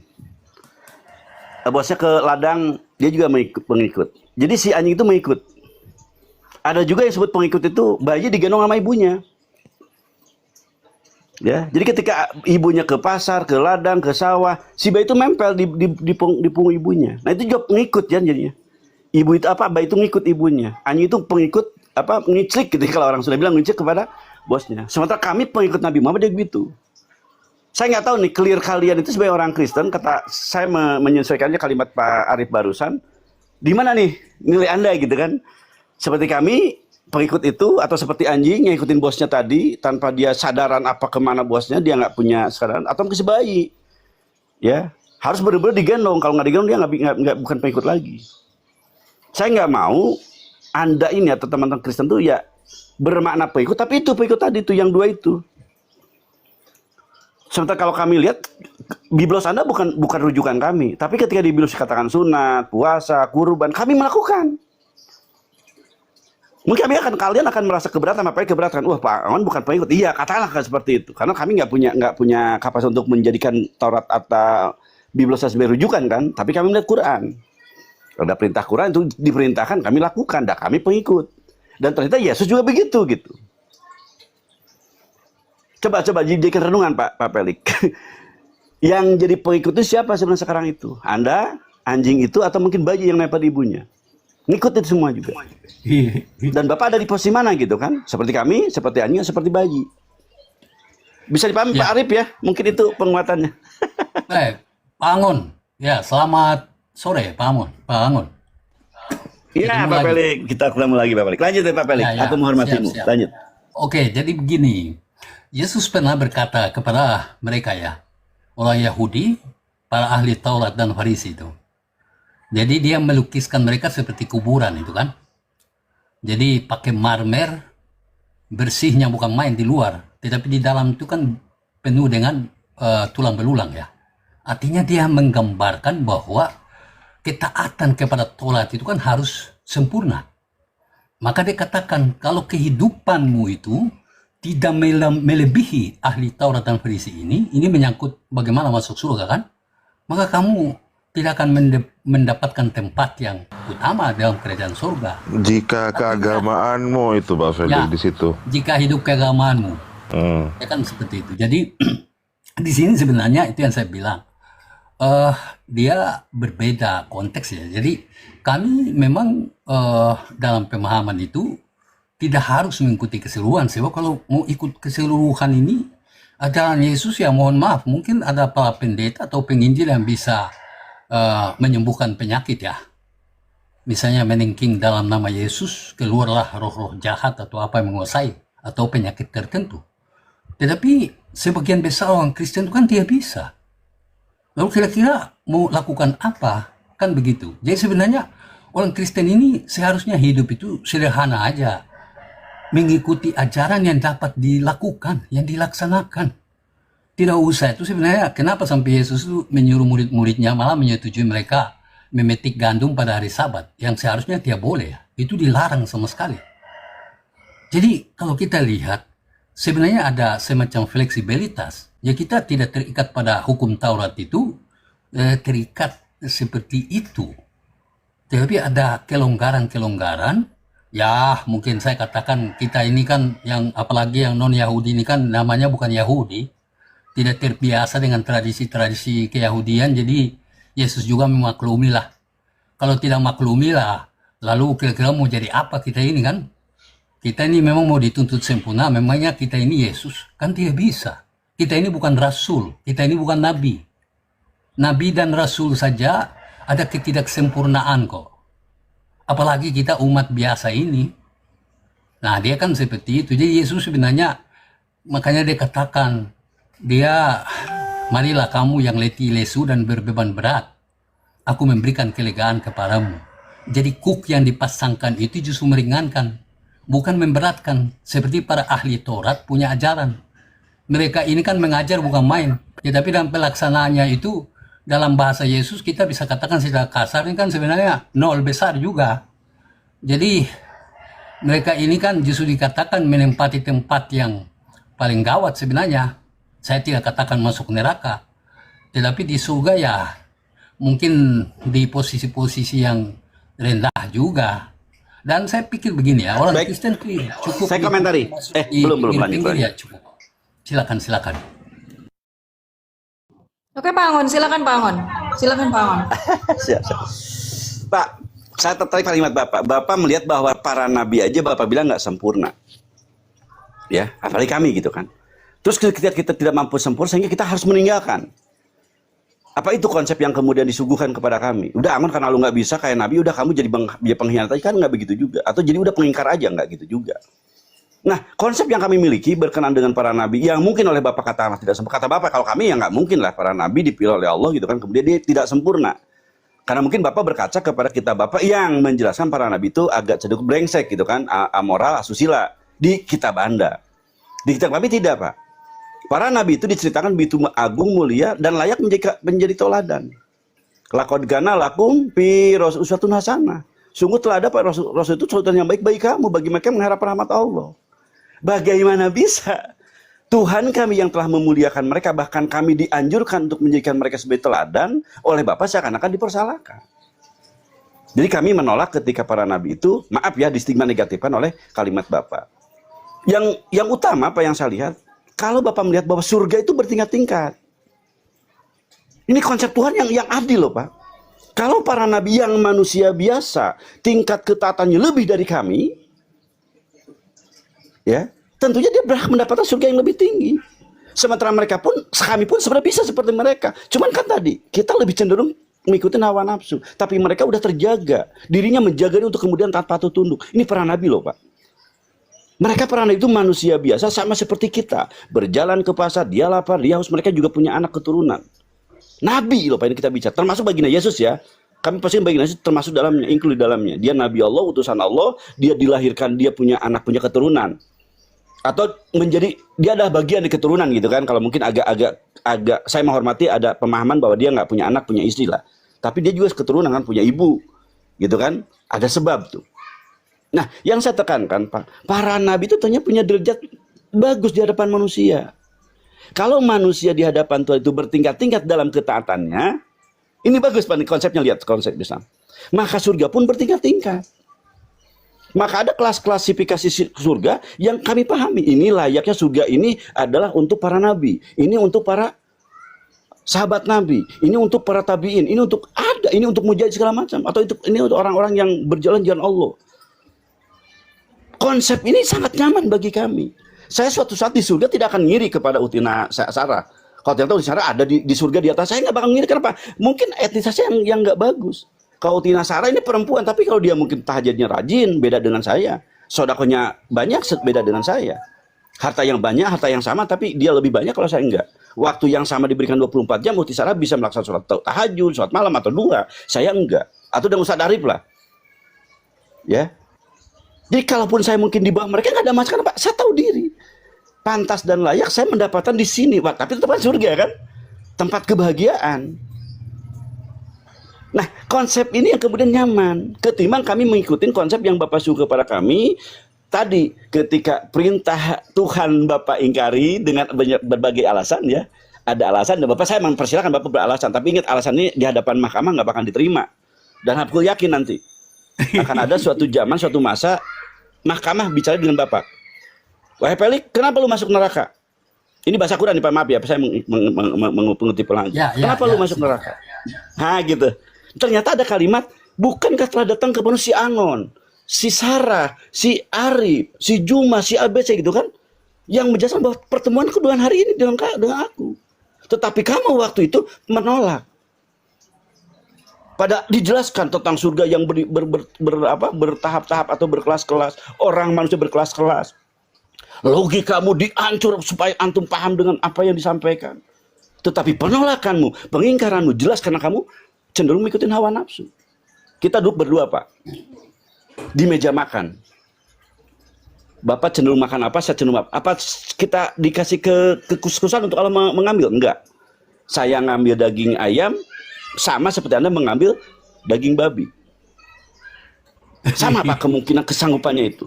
Mengunyah daging tadi sama, masuk ke perut juga sama. Hari ini detik jam 12 tadi ya. Saya bisa sholat, Bapak enggak. Bisa nggak Bapak sholat? Hakikatnya Bapak bisa sholat. Jengkang-jeng seperti kami Bapak bisa loh. Tapi kan Bapak nggak ngambil itu. Nah ini yang kemudian jadi kesadaran kita bahwasanya ketika kita telah mengambil pilihan, dasar ilmu yang Bapak miliki berkenan dengan tadi cenderung mempersalahkan para nabi, ngambil hal yang negatif. Ini yang kemudian jadi pilihan terjadi. Dan saya sangat menyayangkan ya kalau Pak Pelik yang saya hormati ini, yang saya kagum ini ternyata mengambil sikap yang terlalu maaf kata, menghilangkan nilai tadi. Makna ketaatan udah saya jelaskan tadi. Bapak cenderung seperti bayi atau seperti anjing. Bapak tidak seperti kami dalam ketaatan kepada ajaran Tuhan kami. Ya. Bapak bukan pengikut gitu. Ya. Siap. Utina, dilanjut Tina. Maaf. Ya, jadi Pak Amon. Jadi tentunya di dalam benak saya ini referensi itu kan Bible ya. Jadi bukan Quran, Al-Quran ya. Mohon maaf. Jadi kalau saya katakan misalnya Nabi ini kan, ya saya sebutkan saya misalnya Musa ya. Ketika dia naik itu di Gunung Sinai, lalu dia turun dia karena terlalu emosi, Lalu pada akhirnya itu kan dia banting itu 2 loh gitu kan. Yang di dalam Bible itu dikatakan ditulis oleh dari Tuhan sendiri. Nah dia banting ini karena emosi. Jadi di situ kita lihat faktor pengendalian emosi ini juga nih. Yang berikut, kami mengakui bahwa Daud, Salomo itu kan selain mereka raja, mereka juga nabi. Ya misalnya Salomo, itu kan mengambil istri orang. Nah di sini, mengapa sampai dia dihukum oleh Tuhan? Nah, jadi begitu pula ada yang lain-lain yang sebetulnya awalnya dipanggil sebagai nabi, tapi mereka ini kan berlaku tidak sesuai. Nah ini tadi saya singgung tentang nabi itu maksudnya itu. Tapi intinya itu kan waktu itu dialog atau pembicaraan Yesus dengan para ahli Taurat dan orang Farisi. Sehingga dia menegaskan. Jadi kalau kepada khalayak pendengarnya itu, kalau kehidupan keagamaanmu tidak lebih baik daripada mereka itu, ahli Taurat dan Farisi, maka itu tidak akan bakalan mendapat tempat yang inilah dalam kerajaan surga. Nah saya sebagai orang Kristen, kadang saya pikir ya, artinya katakanlah kalau di surga itu memang ada perbedaan-perbedaan tempat dan ada klasifikasi, ya, maka cukuplah. Seperti kita naik kapal ya, kapal ini kan di lautan. Yang penting sudah naik di kapal ya cukuplah. Tidak usah dapat di kamar eksklusif misalnya, atau naik pesawat ya, pesawat udara. Di kelas ekonomi kan sudah cukup, tidak usahlah di kelas eksekutif. Kan dia seperti itu. Jadi ada sesuatu yang begitu sederhana sebenarnya. Jadi intinya ya itu perspektif Bapak kan dari pandangan Muslim. Sementara saya ini kan perspektif ya pemahaman dari Kristen. Jadi kami dalam kekristenan itu tidak diwajibkan ya untuk begitu ketat secara harfiah melaksanakan apa yang itu tertulis dalam kitab-kitab Taurat itu kan. Tidak. Apalagi kami, sekali lagi saya katakan, kami Kristen yang bukan Yahudi. Nah itu fleksibilitas itu lebih tinggi. Jadi kami tidak dipaksakan untuk harus menjadi Yahudi. Nah kita ingat misalnya terjadi perdebatan sebetulnya ya antara mereka para murid dan Paulus. Lalu mereka bersepakat bahwa yang lain itu mereka merupakan para pemberita kepada orang Yahudi, kalangan Yahudi, yang bisa mengharuskan orang Yahudi itu, kan orang Yahudi jadi silakan lakukan tradisi-tradisi Yudaisme. Tetapi Paulus itu kan dikhususkan untuk orang yang non-Yahudi. Sehingga di situ kita lihat misalnya bangunan teologis Paulus itu kan tidak lagi ya mengacu kepada apa yang dikatakan secara letterlek di dalam Torah. Tidak lagi. Dia punya tafsiran sendiri dan punya perspektif teologis yang dibangun, dan itu yang membuat kekristenan di dunia ini khusus yang non-Yahudi itu bisa ada. Kalau tanpa itu dia bisa. Jadi untuk apa juga secara budaya kita mau menjadi orang Yahudi kan? Karena itu bisa ada perintah Tuhan, tetapi ada yang merupakan tambahan-tambahan yang menyulitkan orang Yahudi sendiri. Makanya Yesus katakan, ya, ini sebetulnya terlalu detail, terlalu ini sampai orang mau berjalan saja itu harus selempar jauh batu itu ya. Ini terlalu harafiah dan tidak ada fleksibilitas. Lalu hidup ini mau diselenggarakan bagaimana? Kita ini bisa bahagia apabila tidak terlalu banyak aturan yang mengikat. Tanpa aturan kita menjadi liar. Tetapi kalau terlalu banyak aturan tidak bisa. Sekalipun itu atas nama Tuhan. Kan begitu. Jadi kalau Tuhan yang terlalu berbelit banyak-banyak, ya saya tidak usah percaya dia. Untuk apa? Saya komentari Pak. Karena saya bukan Tuhan. Saya komentari. Mengapa saya harus seperti itu?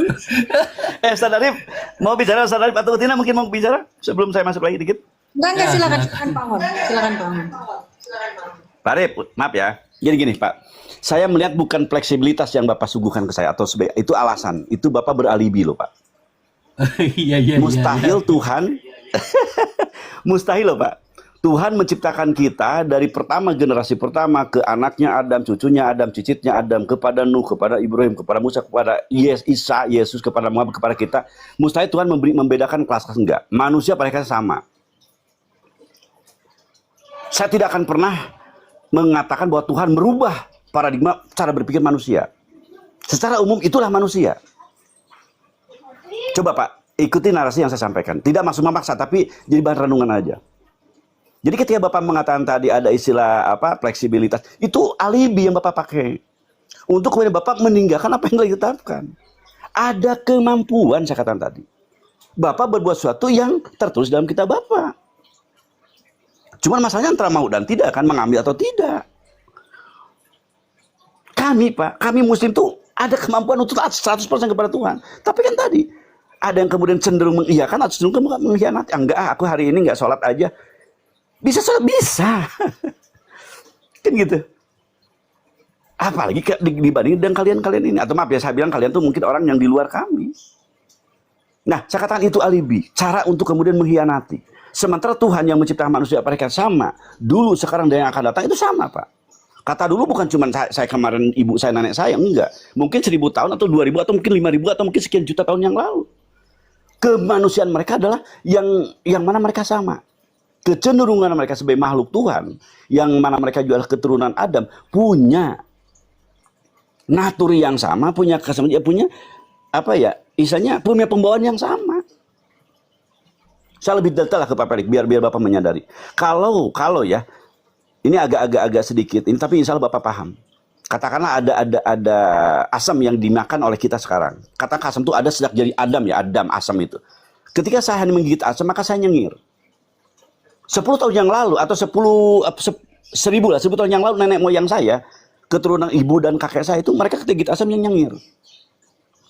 Kalau tambah 10 juta tahun yang lalu, ketika asam katakanlah ada, maka mereka pun nyengir.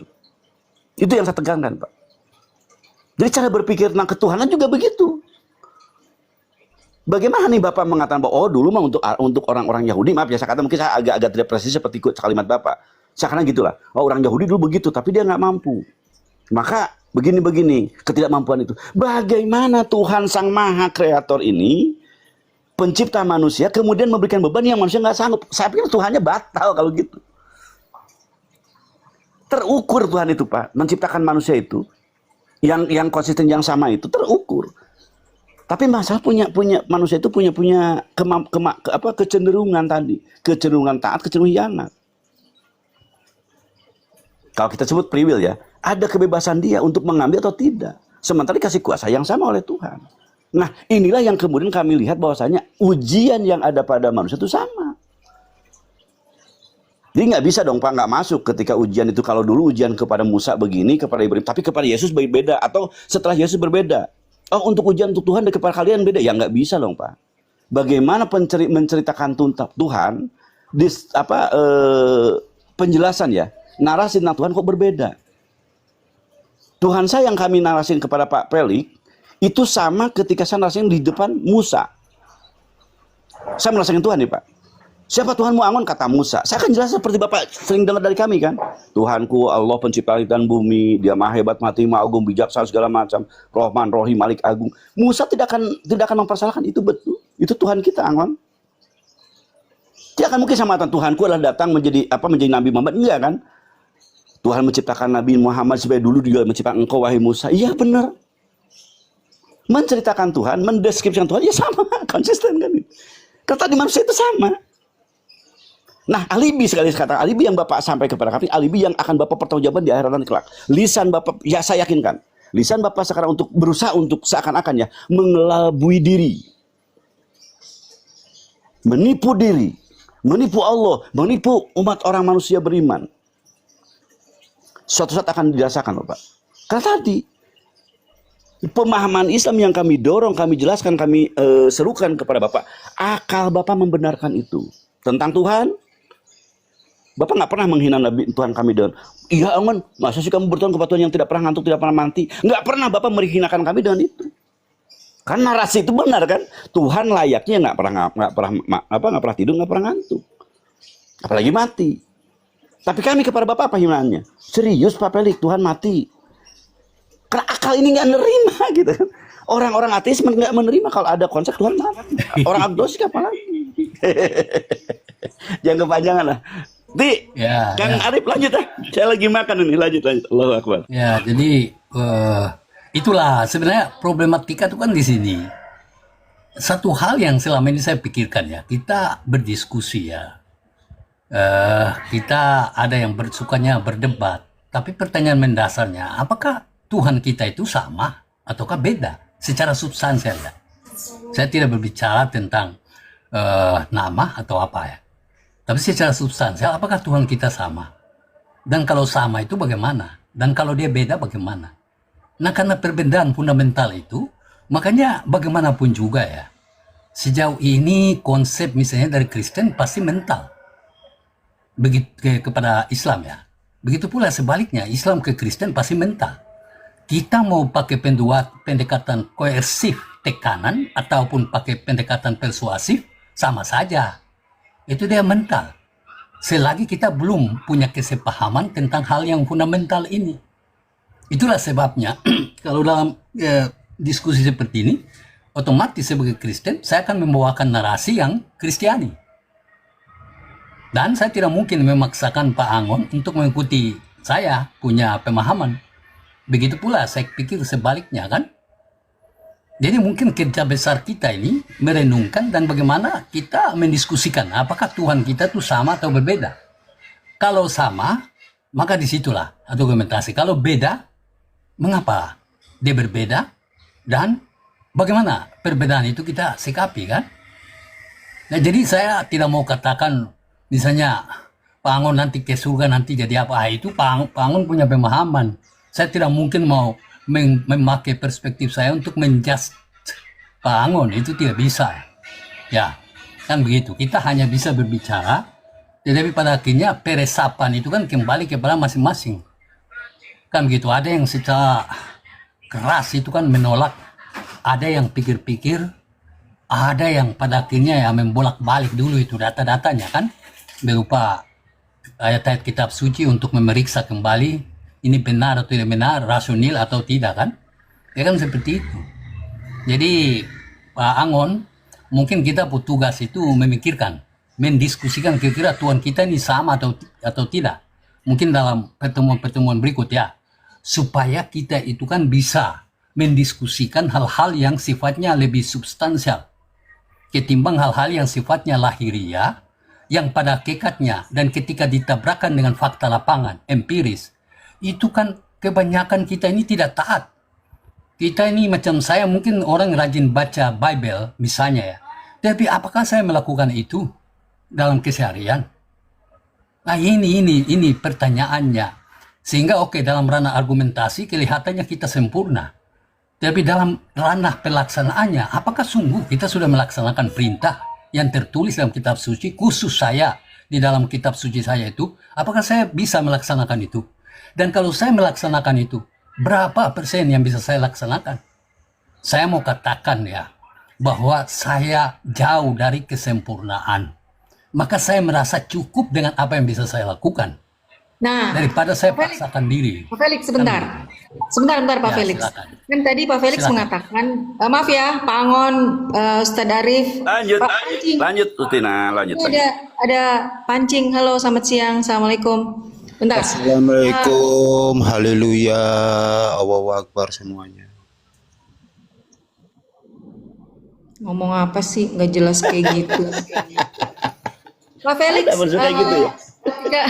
ketika Anda mengatakan bahwa berapa persen sih ajaran yang di dalam Bible ini sudah, khusus saya tadi kan Pak Felix mengatakan, jadi contohnya bagus itu. Maksudnya, apakah saya bisa menjalankan semua perintah apa yang dituliskan Bible ini gitu ya, aturan dan larangannya gitu kan. Kemudian berapa persen yang sudah bisa saya laksanakan gitu kan. Nah, kalau di dalam Islam Pak, ketika kita melakukan hal-hal yang dilarang oleh Allah, itu ada namanya taubat.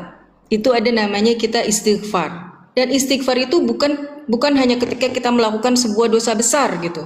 Tidak, setiap sholat kita ada istighfar. Setiap kita melakukan atau kita tanpa out of control gitu, kita mengatakan dasar kampret lu semua segala macam, saya langsung astagfirullahaladzim gitu. Maksudnya langsung seketika itu. Nah, pertanyaan saya Pak Felix, apakah ada konsep seperti itu di dalam Bible Anda? Silakan. Iya, jadi benar, iya benar itu bahasa raya.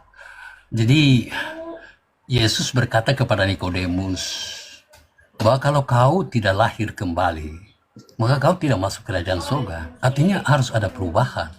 Dan di sini sebenarnya sekalipun orang Kristen itu mengatakan bahwa dia sudah ditebus dari kungkungan dosa atau kuasa mal, tapi itu bukan berarti bahwa secara moral, etika itu dia sudah terlepas dari tanggung jawab itu kepada Tuhan dan sesama.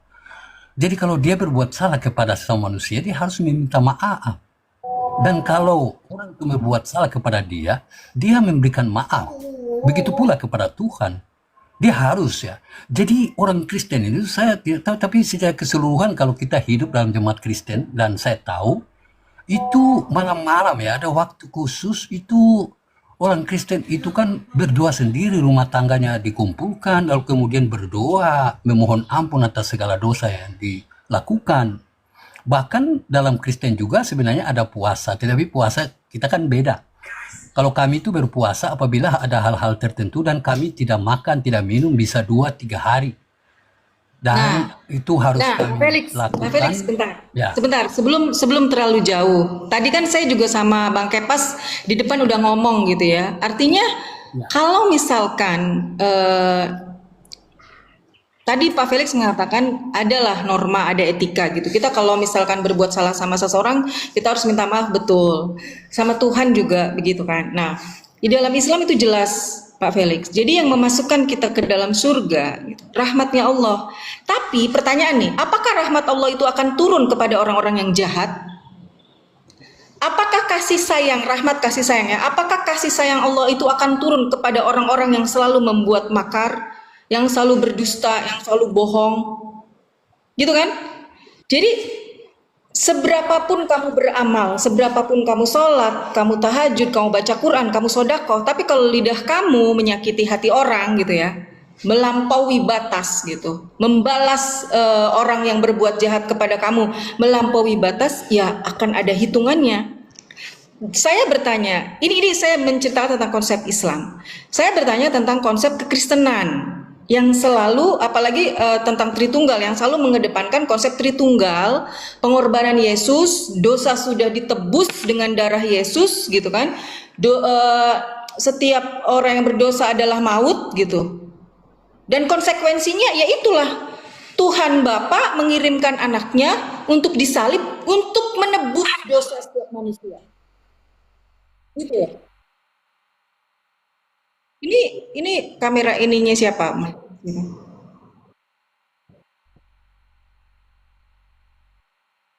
Mantul itu, ada yang mantul. Ya, silakan, silakan. Sudah. Silakan Pak Felix. Ini ada Pak Pendeta Vincent ini, teman saya ini dari dulu. Saya lanjut sebentar ya. Ya, sebentar Pak Felix. Anda tadi membahas tentang Tuhan yang benar. Sabar dulu Pak. Ini pertanyaan dari Mbak Sarah ini agar supaya jangan dulu terlalu banyak ya, kita fokus. Ya kalau bisa satu persatu supaya kita juga bisa berbicara tuh konsen ya. Kita tidak boleh lompat-lompat. Oke, jadi pertanyaan dari Mbak Sarah begini. Dulu itu kan ada paham di dalam kekristenannya, dia termasuk dogma. Extra ecclesia nulla salus. Jadi di luar gereja itu tidak keselamatan. Saya sebetulnya melakukan kritik itu ya. Artinya begini, kalau kita percaya bahwa Tuhan itu punya hak, maka dia yang berhak untuk menentukan keselamatan. Kita tidak boleh mengambil hak Tuhan, hak prerogatif itu. Jadi kalaupun seorang itu dikatakan Alkitab ya, sekalipun dosamu merah seperti kain kirmisi akan diputihkan ya seperti salju. Artinya apa? Hak prerogatif Tuhan. Hari ini saya boleh katakan bahwa si A ini kau akan masuk neraka karena kau melawan Alkitab, kau menghujat Yesus. Lusa ternyata dia bermain-main di pangkuan Yesus. Itu kita mau bilang apa? Kita mau marah Yesus, kau, saya kasih hak sekalipun kau kepala gereja, kau tuh ketua sinode, tetapi kau itu hanya mengurusi itu. Masalah keselamatan itu kewenangan saya, bukan kamu. Dia tidak boleh merampas wewenang Tuhan itu. Nah, sekalipun orang Kristen bersikeras bahwa hanya melalui darah Kristus, kematian di salib, tetapi itu tidak berarti bahwa Yesus itu berhenti untuk menyelamatkan orang sesuai dengan kehendaknya. Jadi kalau dia mau selamatkan orang, dia selamatkan. bukan hanya di bumi ini, tetapi nanti ke depan di surga. Saya berpikir ya, di surga nanti itu ke depan kita akan melihat, karena dia pernah berkata begini kepada orang yang sebenarnya tidak ini, tapi dia bilang ini, hari ini juga engkau bersama-sama dengan aku di Firdaus, masuk kerajaan surga maksudnya. Mungkin kalau dibawa pada konteks ini orang Kristen itu memprotes bahwa tidak bisa. Kau dari mana? Kau tidak pernah melaksanakan ajaran Yesus, beritakan Injil saya. Tidak, kau enak saja kau masuk surga. Tapi sorry to say, kita saat ini mau mengatakan Yesus itu harus mengikuti kehendak kita ya, malah kita harus berpikir, harus terbalik. Dan disinilah sebenarnya kepasrahan. Kita tidak boleh mengambil alih kewenangan Tuhan itu. Tuhan ini tentunya dalam konteks saya sebagai Tritunggal ini kan kewenangan Bapa, Putra, dan Roh Kudus. Kalau Bapa, Putra, dan Roh Kudus memutuskan untuk seseorang itu masuk ke dalam kerajaan surga, maka itu hak prerogatif dia. Kita tidak bisa buat atas nama gereja mau pendeta atau apapun, tidak bisa. Itu tidak bisa. Terima kasih Pak Felix. Jadi Pak Felix sendiri melakukan kritik ya. Oke, baik. Ustadz RH, Ustadz Arif, tadi ada yang mau disampaikan Ustadz Arif? Iya. Silakan. Ya, saya menarik tentang narasi Pak Felix tadi tentang masalah ketuhanan. Jadi Tuhan kita itu sebenarnya antara Tuhan Yahudi, Tuhan umat Islam, dan juga ajaran Yesus yang mengenai ketuhanan itu sama. Bahwa Tuhan itu adalah satu. Di dalam Al-Quran, Qul huwallahu ahad, katakan Muhammad bahwa Tuhan itu satu. Yesus juga berkata, Sema Israel, kan gitu kan. Wahai umat Israel, dengarkanlah bahwa Tuhan kita itu adalah Tuhan yang satu. Tuhan itu tidak pernah terlihat, la tudrikul absar kalau di dalam Al-Quran. Kalau di dalam Bible, di Yohanes berapa itu bahwa Bapa yang mengutus aku, dialah yang bersaksi tentang aku, rupanya tidak bisa kelihatan. Kan gitu. Antara Yahudi, antara Musa, ajaran Yesus, dan ajaran Nabi Muhammad itu sama, tanpa kita menyebut nama Tuhannya. Yang jelas Tuhan itu adalah esensi tertinggi, yang maha kuasa, yang maha suci, ya kan, itu adalah pencipta langit dan bumi. Sementara ketika nyampe ke ajaran Kristen, itu malah Tuhan itu dikalifikasi sebagai tiga hakikat, tiga pribadi satu hakikat, yang tidak sesuai dengan ajaran Yesus. Jadi kalau berbicara masalah ketuhanan, Tuhan itu satu, tidak ada dua, tidak ada tiga. Sebagai pencipta, satu-satunya pencipta langit dan bumi beserta isinya. Itu Pak Felix. Jadi ajaran Yesus itu sama, bahwa Tuhan itu tidak kelihatan. Di dalam Al-Quran juga seperti itu, la tudrikul absar, Tuhan itu satu, kata Yesus. Mereka mengenal engkau satu-satunya Allah yang benar. Di dalam Al-Quran juga katakan Muhammad bahwa Tuhan itu satu, Qul huwallahu ahad. Datang Kristen malah kemudian membuat konsili, kemudian Yesus dijadikan sebagai Tuhan, Roh Kudus dijadikan sebagai Tuhan, Bapak juga dijadikan sebagai